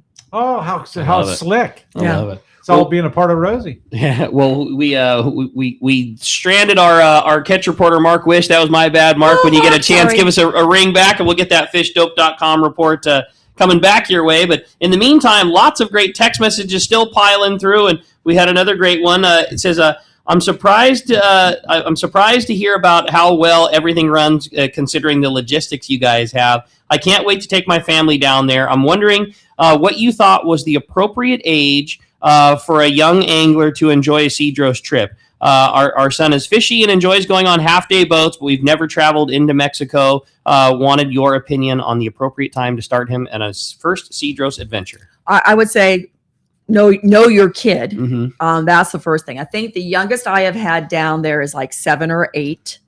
And then, as they get towards 10 or 11, they're easy, but know your kid. Is he a good travel buddy? Is he easy to, be in, I don't want to say the fear of the unknown, but it's like not knowing what he's going into. Is he's going to just go with the flow? I've got kids that have been going down there now. Just trying to think. I think he started off at 8 and he's either 12 or 13 right now. It's been going down every year and he just loves it. Every year He's always caught his personal best. I And love I it. love that. Yeah. The one fish came up, and I'll have to find the picture of it and post it this next week again. But the fish was as big as he was, and he was like 8 or 9 years old, but it was a 40-pound yellowtail. And he felt bad because he had to use the rail. Oh, poor kid. You don't feel bad about that. Yeah. People will say that all the time. Like, oh man, I think I need to step up my rod, or I think I need to step up my reel. I really got my butt kicked. I caught a bunch of 30-pound yellows Cedros on my last trip, and it kicked my. They don't make tackle that doesn't kick your butt with a 30-pound yellowtail. Like that's what they're supposed to do. Yeah, that's how it works. I tell you, pound for pound, those yellowtail are some of the greatest fighting fish. Just love them, and they're the most versatile to eat. I mean, they do it all. You can sashimi, you can do blackened fish tacos, you can do ceviche. But it's a perfect fish too, Rosie, to bring home. Absolutely, it travels well. It does travel well. And I saw a text too and I forget the name, so forgive me, but he had a strategy of the fish he's going to save, and forgive me again for not knowing the name, but he likes to keep his fish from the first day or two so that it's completely frozen solid. Yes. Mm-hmm. So that when he departs, it's good to go. Yeah. And one thing that we tell people is like, be picky about the fish you take home. Yeah. We love it now. We tell everyone, you go up to the fish house on the morning that you depart. If all your fish fits, great. If it doesn't, because we do, every plane has weight limits. Take your upper shoulders, take your upper loins, take all your exotics, your white sea bass, your halibut, if you kept any calico. Definitely keep your sheephead, your pinto bass. Those things are all so good. But pick your fish. Leave the tail sections. Yeah, they're not going to go to waste. We got ceviche we can make. Right. Yeah. So, totally. Now, speaking of that, you guys have talked about in the past, what about weight limits, strategies for appropriate packing? I know, Jeff, you've done so many trips down there. What's the in your opinion, where does one, leave some behind to be able to bring some more home? Opposite of that, what's your thoughts on packing and getting down there? Because you are flying on a small plane with, and weight limits are weight limits. You got what you got. Yeah. I take 3 rods. I take a inshore for catching calicos. I take a jig stick, and then I have an everything rod that I can use as a dropper loop, drifting for halibut. Heavy duty fly line. Heavy duty fly line. I fish that with a Talica 12. So 3 rods, 3 reels. The weight limit now. Right now it's at 60 pounds, but we're hoping to get that bumped up a little bit. Rods have not been counting towards the weight, but even if you weigh your 9-foot, 10-foot jig stick, it's not even like 1.5 pounds. Yeah. So as far as getting down there, so you can bring back the most amount of stuff, a lot of guys have kind of changed up their strategy. We have a full-blown tackle store at the lodge, so you don't need to bring a lot of stuff. Bring your most favorite that you want to use, but don't bring 50 of them. Yeah, you don't need to bring 50 jigs. No, bring a dozen of your ideal. Yeah, maybe 6 surface irons, maybe a couple full-size yo-yos, and maybe a smaller yo-yo, but you don't need that. But the reality of it is, with the tackle that's down there and the stuff that you're going to use, if you gear up to fish the yellowtail and give yourself a fighting chance, don't fish 30 and 40 pound. Please don't do that. You're just wasting your time. Step up, go to 60, go to 80. You're going to have a lot more fun when you catch the fish versus losing tackle. Yeah. So going down there, I take a pair of shorts I'm wearing and then 2 lightweight. They're AFCO. They weigh next to nothing, right? I take 3 T-shirts. I take a sweater. And I take 2 hats in case I lose one. Now I can go to town if I need to and go get one, but I always take a dry bag, stick it in there just in case it blows off. I'm the kind of guy that gets sunburned really bad. And then your toiletries. So I can pack my clothes, the tackle that I want to fish with, my reels, not excluding the rods, and I can pack that for under 25 pounds. That's doing it right. Okay, that means that I get to bring back 35 pounds of fish. 35 pounds of straight fillet. Table ready fillet. Table ready, vacuum packed fish. Yes. So, but the other thing you got to remember too is everybody hears, how great the fishing is. And, they adhere to limits. Yeah. But you got to realize you can only bring back so much fish. Right. So, it's nice to catch them, but you don't have to kill them all. Right. Catch them, release them. And let them go. Let somebody else have some enjoyment. But you should be able to get down there. Honestly, less than 30 pounds. I forgot my CPAP machine. Yes, you can bring those because there is power down there. Yeah. So yes, you can still pack, you can still take everything that you need, and if you forgot something, you got 11 other people's tackle boxes that you can go to look at, right? And got guys that you fish with. Yeah, guarantee you I brought too much. You can borrow one of my jigs. And Javier has a tackle store on the island as well. And we have a great tackle store at the lodge. We really do. The other thing that I encourage is obviously if you got, family going, you guys work out of one tackle box. But if you got a buddy going and you guys can, if you have a tackle box that holds like maybe 4 Plano boxes, hey, you take 2, you take 2, share that one tackle box and weight. Don't just, so share weight on there. Hey, we've got a guy on the line that knows a little bit about tackle. Yeah, that's for sure. We got him, the man, Captain Mark Wish, our private boater buddy from Pacific Edge is on the line. And it's brought to us by the Fish Bros of Fisherman's Processing in San Diego. It's where you get your premier processing experience. Check out the easier online system to book your processing for your long-range trips. And with more team members, Fisherman's Processing stays far ahead of the rest. More same-day capacity and the finest customer service. Stop by the location in Old Town on Taylor Street or just check them out at fishermansprocessing.com. And don't forget to make your reservation today. Good morning, Mark. Hey, Mark. Good morning, Corey and Ricky and Rosie and Jeff. You guys are having way too much fun. We normally do. Right? We do. Talking a beautiful place. And sorry for the hiccup there, Mark, and appreciate you calling back. Yeah, not a problem. Yeah, I thought you forgot about me. Never. No, Not you. We're just having a great time talking Cedros Island. Calico. Exactly. Dude, all you have to mention is Calico Bass, Mark, and I'm a little flustered. I get that. Years back, I used to run boats up and down the coast, and we always stopped at Cedros, especially on our way down. Yeah. Getting beat up and launch the skiff and go in and fish those kelp beds and just wallop them calico bass and yellowtail occasionally, just like you guys are talking. And that was more than a few years ago. It's still going, man. It's just awesome. But anyway, so it looks like our stretch of spring-like weather that we've been having here, it's going to continue a few more days, but we got a little hiccup coming toward the end of next week. We are going to get some rain, apparently. Thank God, finally. But it don't look like any big deal. Probably not going to see too much disruption to our nice warm water scenario we've been blessed with here. I checked all the buoys this morning, just a little bit ago, and 62 to 63, all up and down the coast, even with a couple of 64s. The buoy below Clemente was 64 this morning. That's crazy. Wow. It just bodes well. We do got a big swell out there, guys. So if you're out there poking around anywhere near some shallow water, be careful. We got a really, really large swell. Up north in Santa Monica Bay, had a good uptick in the bait situation. Bunch of new squid moved in from kind of Marina Del Rey down toward Torrance Beach like that. And really helpful for the local bass fishing, of course, fishing the squid on the leadhead and the rocks and wrecks there. It's been really good this winter.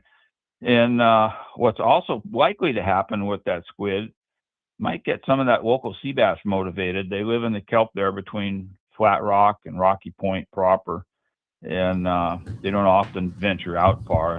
I'm getting divers reports. There's quite a bit of fish up there. It's just hard to catch them, but that squid will make that a little more possible. Definitely worth checking out. And also on a coaster, I wanted to mention that this is just a great catch out of Dana Point. A couple weeks ago, a guy got a 52-pound yellow. This week, a guy got a 45. Wow. Geez. Incredible. And, man, I saw there's pictures on Bloody Decks right now. The guy put up a really nice report. I saw the pictures of that 45-pounder. God, it's just a beautiful fish. It's fat, healthy, happy. No, maybe not so happy, actually. Angler's pretty happy. Angler happy, the fish was not.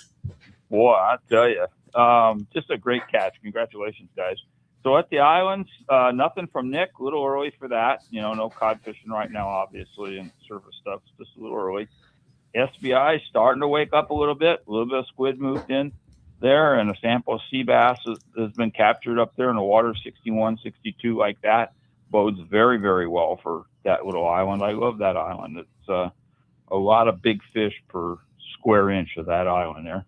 Or at Catalina, pretty good a couple weeks ago. Halibut, some sea bass, some smaller grade yellows around. Pretty good fishing for this time of year.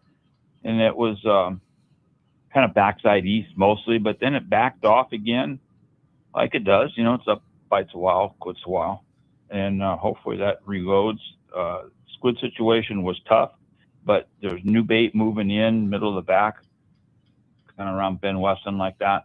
But again, we got that big swell right now, so it's probably not real nice conditions back there. It's going to get pretty washed out. Nothing at all from Clemente Island this week here, and probably won't get too much with a whole lot of people focused on watching football tomorrow. Yeah. And yep, big doings on the football grounds for sure. So that's this week's report. And no telling what we're going to be talking about next weekend with the way conditions are. I mean, the water's warm, a lot of interesting things happening. It just feels to me like we are getting a setup for a warm water year. It's just everything seems like it's coming together. So we'll see. Well, it certainly sounds all right to me. Again, if this is what our winter doldrum reports are, 40-pound yellows and bonita on the coast, we can get through that just fine, huh? Not a problem. Mark, and Ricky, yo, that little rod, we've been talking about. Yes, sir. So mine has all the guides, the second coat of wrap. Got to clean up a few little boo-boos, put the third coat on with my name, and then it's going fishing. That's 78 foot. The new CalStar. GG 278 foot regular, non-heavy. Yeah, non-heavy. It's like perfect. So this is perfect. Mark, I know I spilt the beans when we went on our when Doug and Brandon and I went up to go over PCS stuff with Chris, and last weekend I was under the weather, so I didn't get to kind of share the follow-up report. So this is the slow time of year at the tackle store, and all of our boats are doing their maintenance period. And the big thing for us right now is just prepping for the PCS show. Like, this is the time of year when a large amount of inventory comes in, getting ready for the show, so it's all pricing and packing. Yeah. But foot traffic is down, and it was a good opportunity. So we picked the slowest day that we had of the week. We rented a little limo bus, and we did a school field trip, and all the boys went up to CalStar, and we did the full tour of the factory, and all the guys in the shop went to, just to know how much goes into those rods. And it's just so eye-opening how many what a lot of people would consider unnecessary steps that CalStar does to make sure those things are perfect. Like extra steps of hand sanding and extra steps of coating and extra steps of baking, all the things that went into it. And we had a lot of fun, with the boys, and they gave us a great tour of the factory, and we got to see your new favorite rod, that GG 278. And all I'll say is I got a very cool variation that we had CalStar make just for the tackle store for PCS show that you have to come by the booth to check out. I think it'll be right up your alley. Oh boy. You're throwing me a teaser.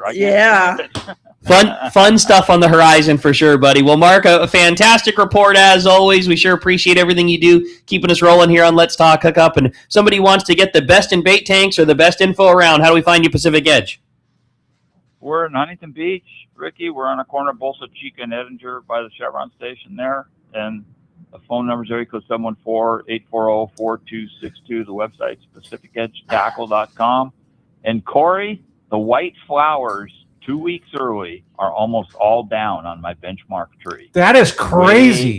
The dogwood. Yeah, because that typically wouldn't start until right now. Right? Like mid-February.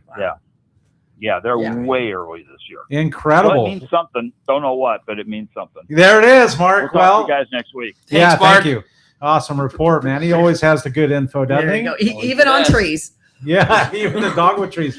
And then Doug has what you call the yellowtail tree. The yellowtail tree, yeah. Right? I couldn't tell you what kind of tree it is, but yeah, the yellowtail tree in the back of Doug's yard has been guaranteed for however many years. He'll always, it used to always be myself, because Neil and I were always out fishing yellowtail on some thing. Now that we both have boys, that the number of days we have spent has lessened, but the end result is always the same. Doug will be like, man, I don't know, I haven't heard anything, but the yellowtail tree's in full bloom. And then one of the guys will be like, yeah, nobody said anything. There's been a really, hush yellowtail local bite. There's something about it, man. Mother Nature has her tells. There's no doubt. I see it. The Mark and Doug Arbor report. Exactly. Yeah, exactly. We're starting to go. We're starting to see buds. It's going to be happening anytime here. Get ready. Stand by. Yeah, Yeah, no doubt. even our avocados are like the buds are all early this year. We're Yeah. like looking at the avocado trees and going, oh boy, it's going to be a season. Crazy. Yeah, definitely good stuff. Yeah. Well, we're going to jump right back into those texts. We had another fun one here. It's Jeff. You mentioned your quiver. Can you give me a rundown of what you think the most important rod I need to bring when I'm paring down my tackle? I'm having a tough time. I'm a bit of a tackle hoarder, but I definitely want to bring. I want to have lots of room for those yummy fillets to bring home with me. What target species? Yeah. First right. question. Yeah, you're right about that. I'm not going to tell you to take down a yellowtail rod. You're going to fish calicos. Although you can do it. Yeah. Why not? It works. Yeah, bring it on. But if you're going to take one rod, I would take an 8 to 10 foot jig stick that you're very comfortable with fishing. You can throw a surface iron and you turn a handle a little bit quicker, you're going to be catching yellowtail. You slow it down and you're going to catch calico bass. Like I said earlier, I take a jig stick, an inshore. I fish 80-pound braid, 60 to 80-pound leader, about 6 to 8 feet long, and my jig. Corey's convinced me to move up the same level on my inshore rod, and it made a difference last time because I had hooked a yellowtail on a big yellow banana slug that I love fishing with now. And had I not had the setup that you had recommended, You wouldn't have landed. No, it would have been a show for about 3 seconds. But that's the thing. Like even if you're a diehard calico guy and you're used to maybe locally 50-pound Power Pro with the 30-pound cigar leader, short leader, bump it all up. Like do not use lighter than the 65-pound Power Pro because there's a big difference between the 65 and the 50. Yes. Don't use the 30 and 40-pound leaders. We've already said it a couple times, but it is, with all honesty, I personally bring down nothing lighter than 60-pound 60-pound fluoro cigar. Yeah. 60, 80, and I've even got some like 100 in there. Yeah, seriously. Yes. We have fished 100-pound dropper loop before because I have hooked some fish on a Talica 12 on 80-pound, and I got smoked. Right. Smoked. And that doesn't happen often, and it did twice in about a half an hour. Wow. It was amazing. So decide what you want to do for your fishing style. If you're going to bring it down your surface irons, bring 6 or 8 of them. You're not going to need that many, especially if you gear up. If you're going to be fishing the calicos and that's all you're going to do, come and see Ricky, get the watermelon Christmas tree, Vallejos, bags full, plural, bags full. Yeah. Those fish down there, they just eat it. They have sharp teeth because they're not crunching on snails and little mollusks and stuff. They eat live bait. And we've talked about it before. Like you think the bigger the better, and you think 7-inch and go bigger. Stay with a 5-inch. With all honesty, it's the 5-inch Viejos is the perfect size. They inhale it. The tails don't get bit off. Yep. The bait will last you longer. Yeah. You're going to catch the same quality. It's not going to happen. Absolutely. A 10-pounder will eat that little snack just as easy as a 5-pounder will. Yes. Yeah. And if you're going to fish, you want to fish some bottom stuff with live bait, then, bring down 3.0, 5.0, 7.0, depending on what size mackerel you're catching for bait. Gear up on that dropper loop. I would fish it no less than an 8-ounce. If you're fishing for the halibut, bring a 10-ounce. And if you only bring one each and you lose one, there are more at the lodge. Yeah, a tackle store, right? You make a great point on sinker size, and 8 and 10 ounce might seem big to people because that's the size that I'm using when I'm fishing 350 feet of water for cod, and Cedros is relatively shallow. Your dropper loop fishing that you're doing there is relatively shallow water. It's not just about getting to the bottom; it's holding that bait on the bottom, and you're making your bait there on scene, and it's mackerel, and it's you're fishing for 30-pound yellows, and you're trying to anchor a pretty big bait to the bottom, not necessarily just it's not sure you could get to the bottom with a 4-ounce torpedo sinker, but that mackerel's never going to let it hang on the bottom, and that's what you're wanting to do with that dropper loop. You're anchoring that bait to the bottom. You're not allowing him to dart off. He's going to be going crazy on the bottom where you're at, and that's where your bite's coming from. One other little tip is make sure you bring some sabikis, at least 30-pound main line, 20-pound leader line to the little fly at about 3/4 of an inch, and don't fish that sabiki with less than a 4-ounce sinker, because when you're catching AAA mackerel and you're catching 5 or 6 at a time, It will destroy your sabiki Like the first drop. in one drop. Like the first drop. In one Yeah. drop. Yeah. And be quick. Don't be the lazy angler when you drop it. Oh, I'm going to load it up. I'm going to load it up because you're going to have nothing but an absolute mess when you come back. And not So- only that, just drop it down a little ways. I've got guys pulling up baby calico bass. Right. I think that's So- like, you can get down there, just target what you're going to want to do, load up a little bit on it. You don't have to go crazy. And like I said, you should be able to get all your gear, all your clothes, everything less than 30 pounds packed up, ready to go. And one last thing I wanted to mention is when we were talking about clothes, and I only said I take a pair of shorts that I wear and 2 extras, and you're down there for 5 days or 6 days, there's a laundry service. Oh yeah, every day. Every day. So really, if you wanted to get down there with 2 pairs of shorts, the one you're wearing, 2 t-shirts, the one you're wearing, a sweater, you can just bring home more fish. Yeah, totally. Yeah. I mean, and I'm with you, and I'm the same every single day. I bring 2 sets of fishing clothes, one that I wear, one that's getting washed. I wear the other one the next day. I wear the other one. You know, just trade those things back off, and then your one clothes for flying back and forth with. Your entire thing should fit in a backpack with plenty of room to spare. Yeah. Couple shorts, couple shirts, your flip flops, some sunblock, away you go. I wrap my reels up with a t-shirt, and I throw them in the little carry bag, and boom, that's it. Done. Simple enough. I have a great text. Yeah, I'm let's gonna hear it. read. It has to do with everything we're talking about. And the question comes from Big Ed in Baldwin Park. Thank you, Ed, for leaving your name and number. Does taking a rod tube limit us on our overall airplane size and weight? And how dangerous is it to simply bring just 3 to 4 rods tied up in a sock? And is the lodge and the rooms, are they air conditioned? And again, thank you. great question. No rod tube. Yeah, no That's why I rod bring this tube. up. And first of all, we'll go, yes, every room is air conditioned, but no rod tube. We do not allow it. We You don't are need it. You don't need it. and we're flying a Cessna Grand Yeah. Caravan, and it's the workhorse of a smaller aircraft, but it is still a smaller aircraft. If everyone brought a rod tube, no one would be bringing any rods. Yeah. So basically, there's a couple things you do. Yes, please. You could put your rods in those rod sleeves or rod, Rod and sock bundle them sleeve. together. Tell you what we do. Jeff puts our rods tip to butt, and we puts a beach towel kind of around. Put the guides towards the center, and puts a beach towel around them. Takes that blue painter's tape from Lowe's or Home Depot. Tapes up that beach towel.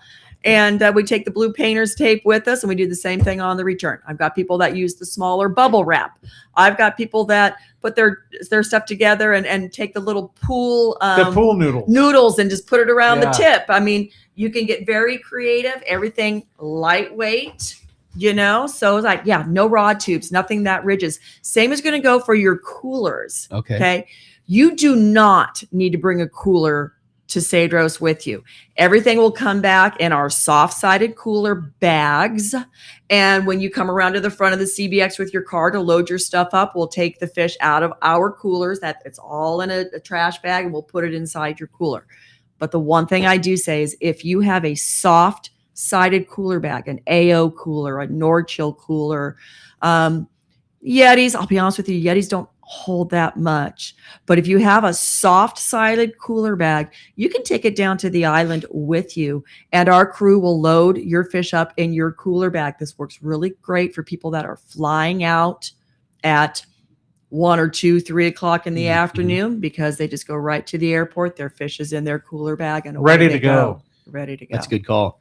So The fish is so easily done too. Yeah. Again, I mean, it's just, you guys, your crew does a great job of kind of keeping track of what is available. You can kind of get a heads up and game plan how much you have, how much you want to bring, and again, if you said it already, you can pick and choose what you want to bring home. If you're fortunate enough that you do have a little bit extra, you pick the ones you want, and the bottom loin of your yellowtail from the first day, if you want to donate that to somebody on the island, no problem. Yeah. You'll make every accommodation right for Absolutely. somebody. Yeah, that's cool. Absolutely. And there's sometimes people can take home more fish than they think. Right. Yeah. And they didn't have it all, processed. And then all of a sudden they find out, oh man, I still got 7 pounds of weight of fish I could have kept. All right. Well, guess what? There's going to be plenty left over. Oh, yeah. Sure. And you're not going to go home shorthanded. It's one of the wonderful things. Well, I'll tell you what, I had a customer, when he got home and he was Had to buy another freezer, by the way. I which love it. I love that. And he said, he goes, Rosie, he goes, my tag color was green, but I got some other colors in here. I said, awesome. I said, so that means you had a little more weight than you could take. And we filled you up with someone's fish from probably the last trip. Yeah. Because if you have extra weight, we fill you up to your limit. That's so cool. Yeah. So he was shy. He did a great job on his packing. Yeah. He had all of his fish that he wanted to keep go, but there was a few extra pounds. So here you go. We fill them up. Have some bonus halibut. Fill them up. Exactly. I love it. Yeah. Well, it's no stranger. I'm sure all of us have heard the second hour. No spots have been running, and you can just chalk that up. You can chalk that up to Rick being at the helm. But this is the spot where we normally talk about our 60-second live Shimano spot, and there was no way that I could ignore. When we normally talk about the different Shimano reels based on what we're doing, and how do you not talk about Tranks when we're talking Cedros Sportfishing? I mean, you couldn't put pencil to paper and draw a better platform. Honestly, you could just, in your 3-rod quiver that, Jeff's talking about, they could be all Tranks reels and cover everything from the smaller 150s and 200s that I know Corey likes. For me, the smallest I'm bringing is the 3.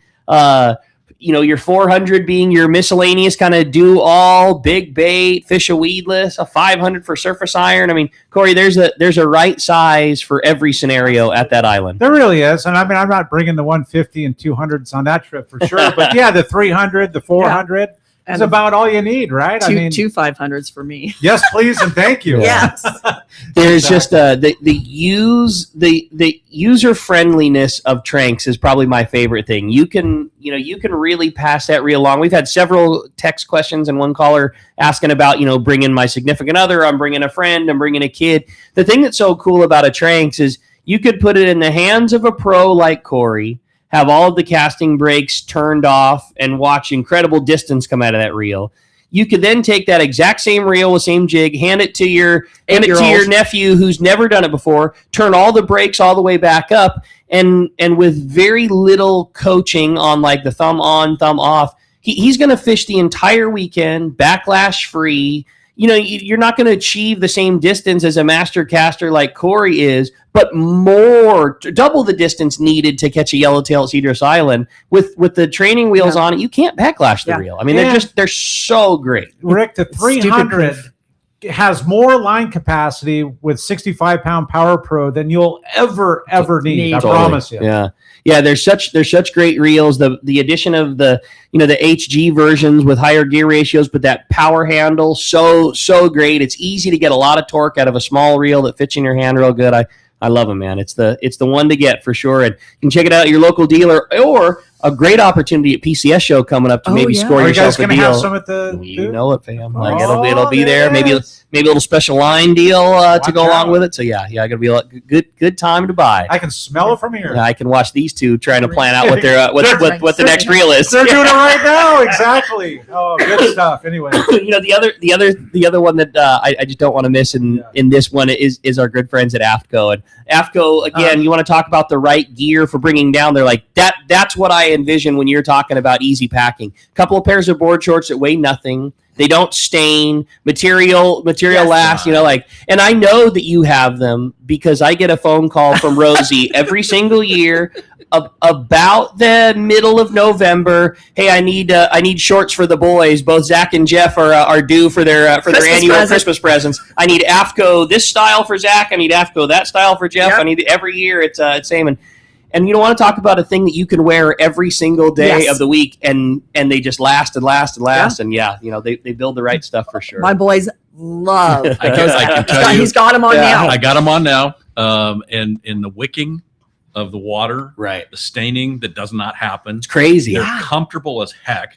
They're lightweight, so I mean, it feels like you're sometimes it's like, oh, I got shorts on. I mean, Thank God. It's not like you're wearing a pair of cotton pants. Exactly. Right. And they get wet at the handrail, or if you're up at the bait tank and some water splashes out, I could take a shower in these, and they're going to be dry when I get out. It's just the way everything works. I tell you what, they're my favorite pairs. Like the stain and smell resistance is what's so crazy too. You catch your big yellow, on the day, and you're taking a picture with it. The next thing you know, you got the big slime ball going down your short leg. You can literally grab 2 handfuls of water out of the bait tank, rub it on your shorts, rub it around, 20 minutes later, it's dry. There's no stain. There's just, they're the ones, man. He even wears these when he's working the avocado grove. There you go. And it's like he comes back up, and it's just like they clean well. They washed well, and they're great. Yeah, they make the right stuff. No doubt about it. Well, we're packed up, Corey. I know you had another text standing by. You were wanting to bring up. It's just Hills from Ventura giving us a shout out, saying good morning. But he reminded us that Doug's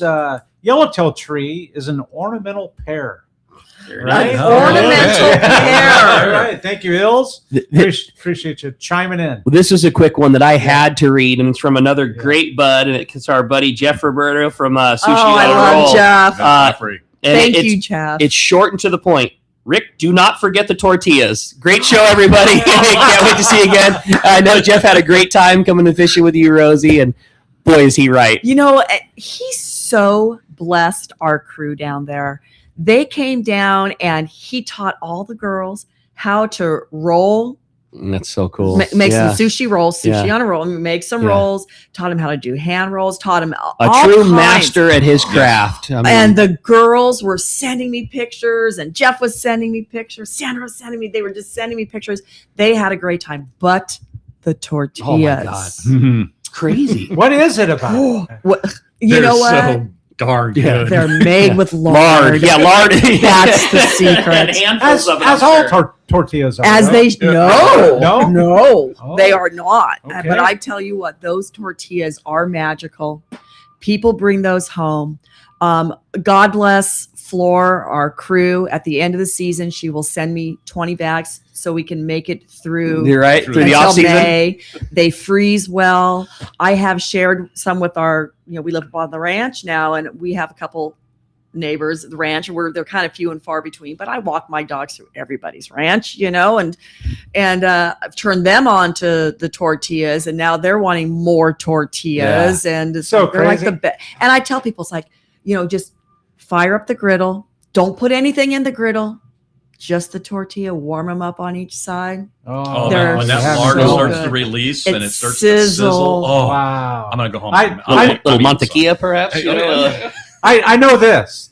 They go all across the North American continent. I know They Rick, do. Rick brings them and sends them to his boy In Alaska, yeah. And I used to send them to Carly back in Pennsylvania at school. Crazy. I know the guys from a couple of the guys that come with us from Georgia, take them back there. It's unbelievable. So for those of you, good call, Jeff. For those of you that are now worried about coming back with weight and you have extra tortillas, you carry them. Carry them on the plane. You carry them on the plane because carry-on doesn't get weighted. There you go. So if you buy a couple 3-packs, which will weigh about 3 or 4 pounds because there's so many in a bag, you're still golden. And I challenge you to fly home with them and not eat open one. them. Oh, dude, totally. Watch out. I always tell buds that are coming down to, I always tell them the same thing. Like, man, you got to make sure to get that. When somebody comes into the tackle store wanting to get themselves outfitted for their Cedros trip, I always tell them the same thing. Like, make sure you grab tortillas. And if you got extra, you grab some from your boy there. Exactly. It's there. They really are that good. Yeah. And so how difficult is it for somebody going on a trip to? Well, let me tell you really quick. Yeah. Our island, the people on the island, they keep their Sabbath day, which is Sunday for them. The tortilla shop is not open on Sunday. So if you are leaving on Monday, depending on things, get your tortillas on Saturday. Yeah, good call. Because if the tortilla shop, if it just happens not to be open because things happen on the island on Monday morning, get your tortillas on Saturday. That's a good call. And again, it couldn't be easier. You just tell anybody at the lodge, this is what I want, and they'll make it happen. Yeah. And the tortilla place is so close to the harbor, right, that when they're coming to pick you up, when you guys are coming back in, go over to the tortilla shop. The neat thing is they're not brought in by a truck to the store. They're made right there. And go see how they're made. That's what I was going to say. Get out of the truck, go inside, and watch the tortillas being made. It's in a room that's probably 30 by 30. If you ask for a bag of tortillas to show up before you leave, it's going to happen for you. But you would be missing out on the experience. Yes. To go to the little factory and watch it go down. It's super. A lot of times they'll throw you a tortilla. Oh, dude, it's hot so good. Off, God, I want to get back down. This What is a call, making me, Jeffrey. yeah. Good call, Jeff. Rosie, I was hoping you could expand on this one. It says, sounds like Rosie's quite an expert on transporting fish on airlines, both from her current position and the previous hat she wore. I'm looking for some advice on the most economical way to take frozen fish aboard U.S. Airlines. Brian in San Diego. Sorry for derailing you from Cedros. By the way, I've been and can't wait to go again. Yeah, you know what? Flying with fish is actually so much easier than you actually think.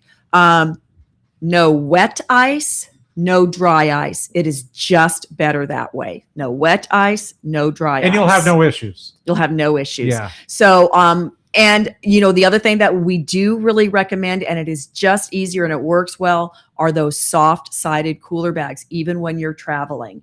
They're a lot easier to put into places. So, we gel packs are fabulous. They have gel packs at Walmart for $1. Get some gel packs. Yeah. If you've ever flown before and you've had fish from one of the fish processors here in San Diego, they have those blue soft side gel packs. Save them. Totally. Bring them. They'll freeze them at the lodge. They'll put them in there. But definitely, just have your soft-sided cooler bags. We recommend too that we know are tried and true. We have the AO cooler. We have some charter masters that bring their Nord-Chills. They both are fabulous. Definitely get something that can hold up to 50 pounds. The 48 can, as they call it. Even the 36 can will hold 50 pounds. Okay. And then, we had the guys from Georgia. They had packed up their coolers at the lodge. We dropped them off at the airport. They got home and they said their fish was still frozen. I love that. We have Bruce Poley that I don't know if you know from Oregon. Okay. Those guys, same thing. They all use the AO cooler. They do not put gel packs in there because they want that extra fillet of fish. I love it. They get home, still frozen. So, the gel packs will serve you well. If you know anything about how cold air and hot air works, hot air rises, cool air comes down. So gel packs on top, type of thing. That works out well. And you probably, and then obviously on a Cedros trip, you don't need to worry about it because you got your crew packing it. But I know you want no airspace in there too, right? No so if you are shipping something here, you got room in the cooler, fill it full of towel, fill it full of something like newspaper. Yeah. Okay. Paper is really good. Cardboard. Okay. Is really good. Yeah. There it is. And getting your cooler cold first makes a big difference too. You put that ice and fish into a warm cooler. That cooler is going to absorb that cold and take it away from what you got. Throw a big block of ice in your cooler the day before you plan on packing it. Get it cold first, then everything's going to go a long way. Absolutely. Well, hey, appreciate the text very much. I thought this was a fun one for someone who's only fished Cedros on bigger boats. I'm in love with this show, and I can't wait to go down there. Could you describe the Ponga experience a little more for someone who's never fished on the small boats? One thing that I love about the Pongas is I love obviously how low they are to the water. If you're on a long range boat, a lot of those boats, you're up a little bit higher, but being right down there on the water, being one with the water, being able to watch the water, watch what's actually going on under the water, because there is nothing more exciting to me than throwing out my surface iron on the retrieve, watching that yellowtail come out of the water and just roll on that thing is just, I love that. The other thing about Pongas, being able to get into those tighter spots is huge. On a long range boat, they're not allowed in there anymore, but you wouldn't be able to get into the spots that we can get into, like talking about like Tommy P getting into the boiler rocks, that type of thing. Long range ain't going in there. You ain't getting in close. So just the experience of being part of it is fun too. Like obviously you're a passenger and you're extremely well catered to, but like you're part of the crew. And when you and your bud have a double and you're going to gaff the fish that time. Obviously, will Javier take care of all of it? Of course he will. Well, all the guys, of course he will. But like, you're part of it, and it's fun, and your day's easy. The other thing that's cool about this experience is the trip is for you. There was a caller earlier asking about bringing his gal down with him. And if you want, if you want to just have the two of you on the boat, Rosie, I know that there's accommodations for that. Yeah. If you want a later departure, an earlier arrival, if you want to run back because you don't want to use the potty on the boat, you want to do it, that's fine too. Whatever. It's your trip. You'll make whatever accommodations you want. Absolutely. One of the neat things is, and everybody who's fished on a long range trip knows this, you hook a big fish, they don't follow the fish with the boat. Well, obviously they can't, right? Yeah, right. But in the Ponga, it becomes a part of. Yeah, we park you on the bow. You can kneel, you can sit, and Javier or any of the other captains will drive the boat towards your fish to help you because there's times it's needed. It actually, the last trip down there, I was fishing with Bucky, and he hooked. I forget how big. It was in the low 40s. 42 or 44 pound yellowtail, and it was the largest fish of our trip.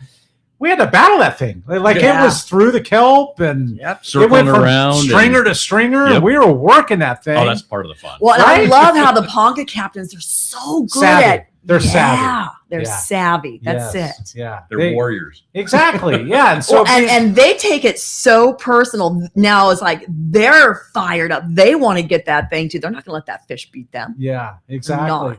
And are the opportunities to fish chesters and? Oh yeah, let's talk about that. How do we even Bonitos? Talk about that now because we don't have a ton of time, and that's a really fun part of it. Yeah, Eric Sheets loves Eric and Cal Sheets loved fish chesters. I know you're listening, Eric, and I'm talking about you. Yes, there's opportunities, absolutely. And Bonitos, the right time of the year. Yeah, but tell us about because that is a fun experience, and I have so much trouble with because I love Bonitos. I've made the trip to Bonitos with Cedros Sportfishing multiple times. Every time it's been fantastic. But my problem is always this, the time. You want to do it on the best weather day because it's a long crossing, and obviously you're in a small boat and you want it to be a comfortable crossing. And Cedros is an area that's got a lot of wind, and the beauty of it is if the wind is up, you've got 30 miles of protected lee that you fish in. But if you're on a day and the wind's not blowing, because to get to Bonitos, you're shooting across the weather side. So you're picking the best weather day to make that run across. But if you have that incredible weather, the calico bass fishing on the weather side, it's so good. Down in St. Augustine. That every year, all those trips were like, oh, we're going to go to Bonitos on Wednesday. The fishing, the oldest rule has always been don't leave them to find them, and you can't break that rule. If you just had one of the greatest days of bass fishing of your life, how are you gonna travel to go? How are you gonna take 2 extra hours out of your day to get to another place to have it? It's just so hard for me to make that call. Everything that you said is I go over with people. They want to fish Bonitos. Okay, it's gonna take you an hour and a half there and an hour and a half back. Would you rather fish 3 more hours? Right. I could tell you this. I would. But if it's on your bucket list, it is, then I say do it because you need to get that off of your bucket list. Bonitos is the place that I have seen the largest grade of calico bass. Overall. Where the average one is a big one. Well over 5 pounds. Yeah.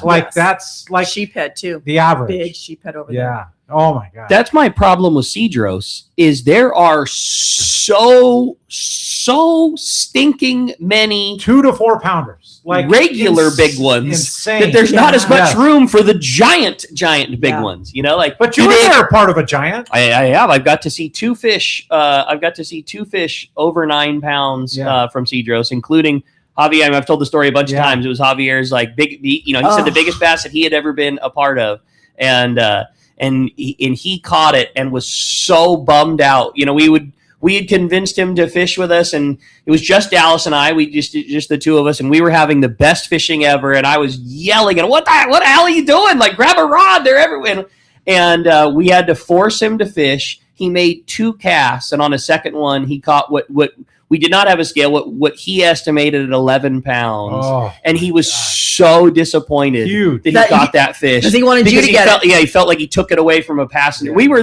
We were the most excited. We were doing backflips. Dallas had a fish that was in the high 8s, low 9 pound range that same day. It was one of the best fishing days my wife and I have ever experienced together ever. And Javier was bummed out that he took that fish away from him, and he quit fishing after that. It was the biggest fish I've ever got to see. And yeah, it was This is that fish. It was something else. Yeah, it was crazy. It was And really Look at that monster. It is a monster. And on a but- 5-inch Viejo. And then, Come on. Yeah, and then there's Dallas. yeah. Oh, And she had a man. Tiffany's color. Yeah. Yes. Yeah, Crazy. it's a special place, man. Oh, Nothing like it. I love it. I love that island so much. I love that island. I love that fishing, man. It's really, really cool. You talk calicos and yellows in the shallows, and just you've got me there. And there's still, like Tommy P, and you mentioned there's still that open spot with him on There's his still trip. open spots. So You guys, how's- all I can say is just please book before the show, because at the show they will be gone. Yeah, right. So that way you can get pick your poison. Exactly. so to speak. And right now, somebody wants to call and book for Tommy P's trip or one of the other ones. What's the number? Yeah, I like it when they call me, Okay. because that way it's like there tends to be questions. And I like to go over all of those questions. So I would say the best thing to do is just give me a buzz. Our phone number is 619-772-7570. But before you call me, go to cedrosportfishing.com and look at it. It says book online. Our schedule will pop up and you can see the schedule and you can say, hey, what about this trip? What about that trip? Where would I fit in? And then we can go over all those questions and find the best spot for you. That's it. Well said. Well, hey, again, I want to mention another couple of those spots that, again, with the spots not getting to read, just some people that are so important to Let's Talk Hookup and, basically keeping it on the air and making us happen. And a big one is the San Diego County Ford dealers. And, they take such good care of us and are such, unsung heroes. I'm an F-150 driver myself, and I'm an F-150 everyday guy and an F-250 tow guy in the back that doesn't move along the side of the house. So a huge thanks to the San Diego County Ford dealers. This is such a fun time. With so much great Ford product available. If you do and you have the time, just for the fun, man, go for a test drive on the weekend. Tell them you're a supporter of Let's Talk Hookup. Tell them you appreciate everything they do, keeping us on the air. Another big one, Red Rooster 3. We're going to be having Captain Andy Cates in the studio tomorrow. Yeah. So always a fun show with Captain Andy. Red Rooster 3, again, such a big part of Let's Talk Hookup for so many years. And the last one during this one is Kingfisher Charters. Had such a fun time with Seth and Simon talking fishing. It was a lot of fun. Simon and I have fished together for, it's getting to be close to 30 years up there at Kingfisher crazy. Charter, and that was a really fun show. If you missed it, check out our archives on Kingfisher Charters. And I know that there are a space for 2 people to get to go fishing at Kingfisher, so we're really excited about that, and a great opportunity. So it's been a really fun show. It's been an odd one not having the breaks. I hope you enjoyed it. I certainly did. Fun not having the interruption, but always so great having Rosie and Jeff in here. And it's time for us now to find out who is going to win that brand new pair of Costa sunglasses, whether we have a caller or a texter. Jeff's going to do us the honors of flipping our prize coin. There it goes. We have a caller today, and our call. Hey, look at that! Somebody's not too bummed and knows a lot about Cedros. Oh, stoked, Reggie. Reggie! Nice job, Reggie. And that's a random pick from That's how it Kyle works. the fan. Yeah. So Kyle. Yeah. Just for those that always are curious. So Kyle takes every phone call we have on the air, puts them in one of those random generators, and spits out. So Kyle is who actually picks our potential winner from the caller side, and then obviously our guest picks the potential winner at a random number. We just associate every text a random number, and our guest picks that. So that's the inside baseball on the winner. And congratulations to Reggie. You got yourself a brand new pair of Costa Reeftons. It's a gray frame, gray silver mirror. You're going to absolutely love those glasses. Rosie, Jeff, it's the easiest 2 hours of Let's Talk Hookup we do. Thank We love you guys. We love talking Cedros Sportfishing. If somebody heard all of the fishing, the tortillas, the food, the fun, the ease that you do, the permits, the taking care of every little bit of it, all the great tackle advice from Jeff, if somebody wants to participate and go on a Cedros Sportfishing trip, just give us the rundown. How, when, Jeff's call so good. Please book your spot before PCS. And it's important too, Rick, that she's awesome at pairing people The best. together. The best there is. If you're a single and you want to go, or a couple and want to go. Yes, absolutely. Come see me at the PCS show. But like I said, a lot of these trips are going to be picked through. So please give me a call and we can go over everything that you all your questions, everything you need to know. And again, that phone number is 619-772-7570. There it is. Appreciate it. Great job, Rosie, Jeff. Great job. We appreciate you listening. Hey, we got another great show coming for you tomorrow. Captain Andy Cates of the Red Rooster 3 is going to be joining us. We're going to be talking long-range fishing. There is some amazing big bluefin fishing going on. If you haven't caught the long-range fleet, hop on the Red Rooster's website and check that out. The grade of bluefin tuna right now is unbelievable. Fly line fishing with 80 and 100-pound live sardines, catching 200-pound bluefins for our long-range fleet. It's amazing what's going on right now, and we're going to have Captain Andy talking all about it. Going to be a great show. Appreciate you listening, Corey. Huge thanks. An odd show, not having any of the spots, but sure appreciate you guys listening. Going to be a great one. We'll look forward to you talking tomorrow. It's Let's Talk Hookup, Southern California sport fishing voice on the Let's Talk Hookup app, Facebook and YouTube Live, and 97.3 The Fan.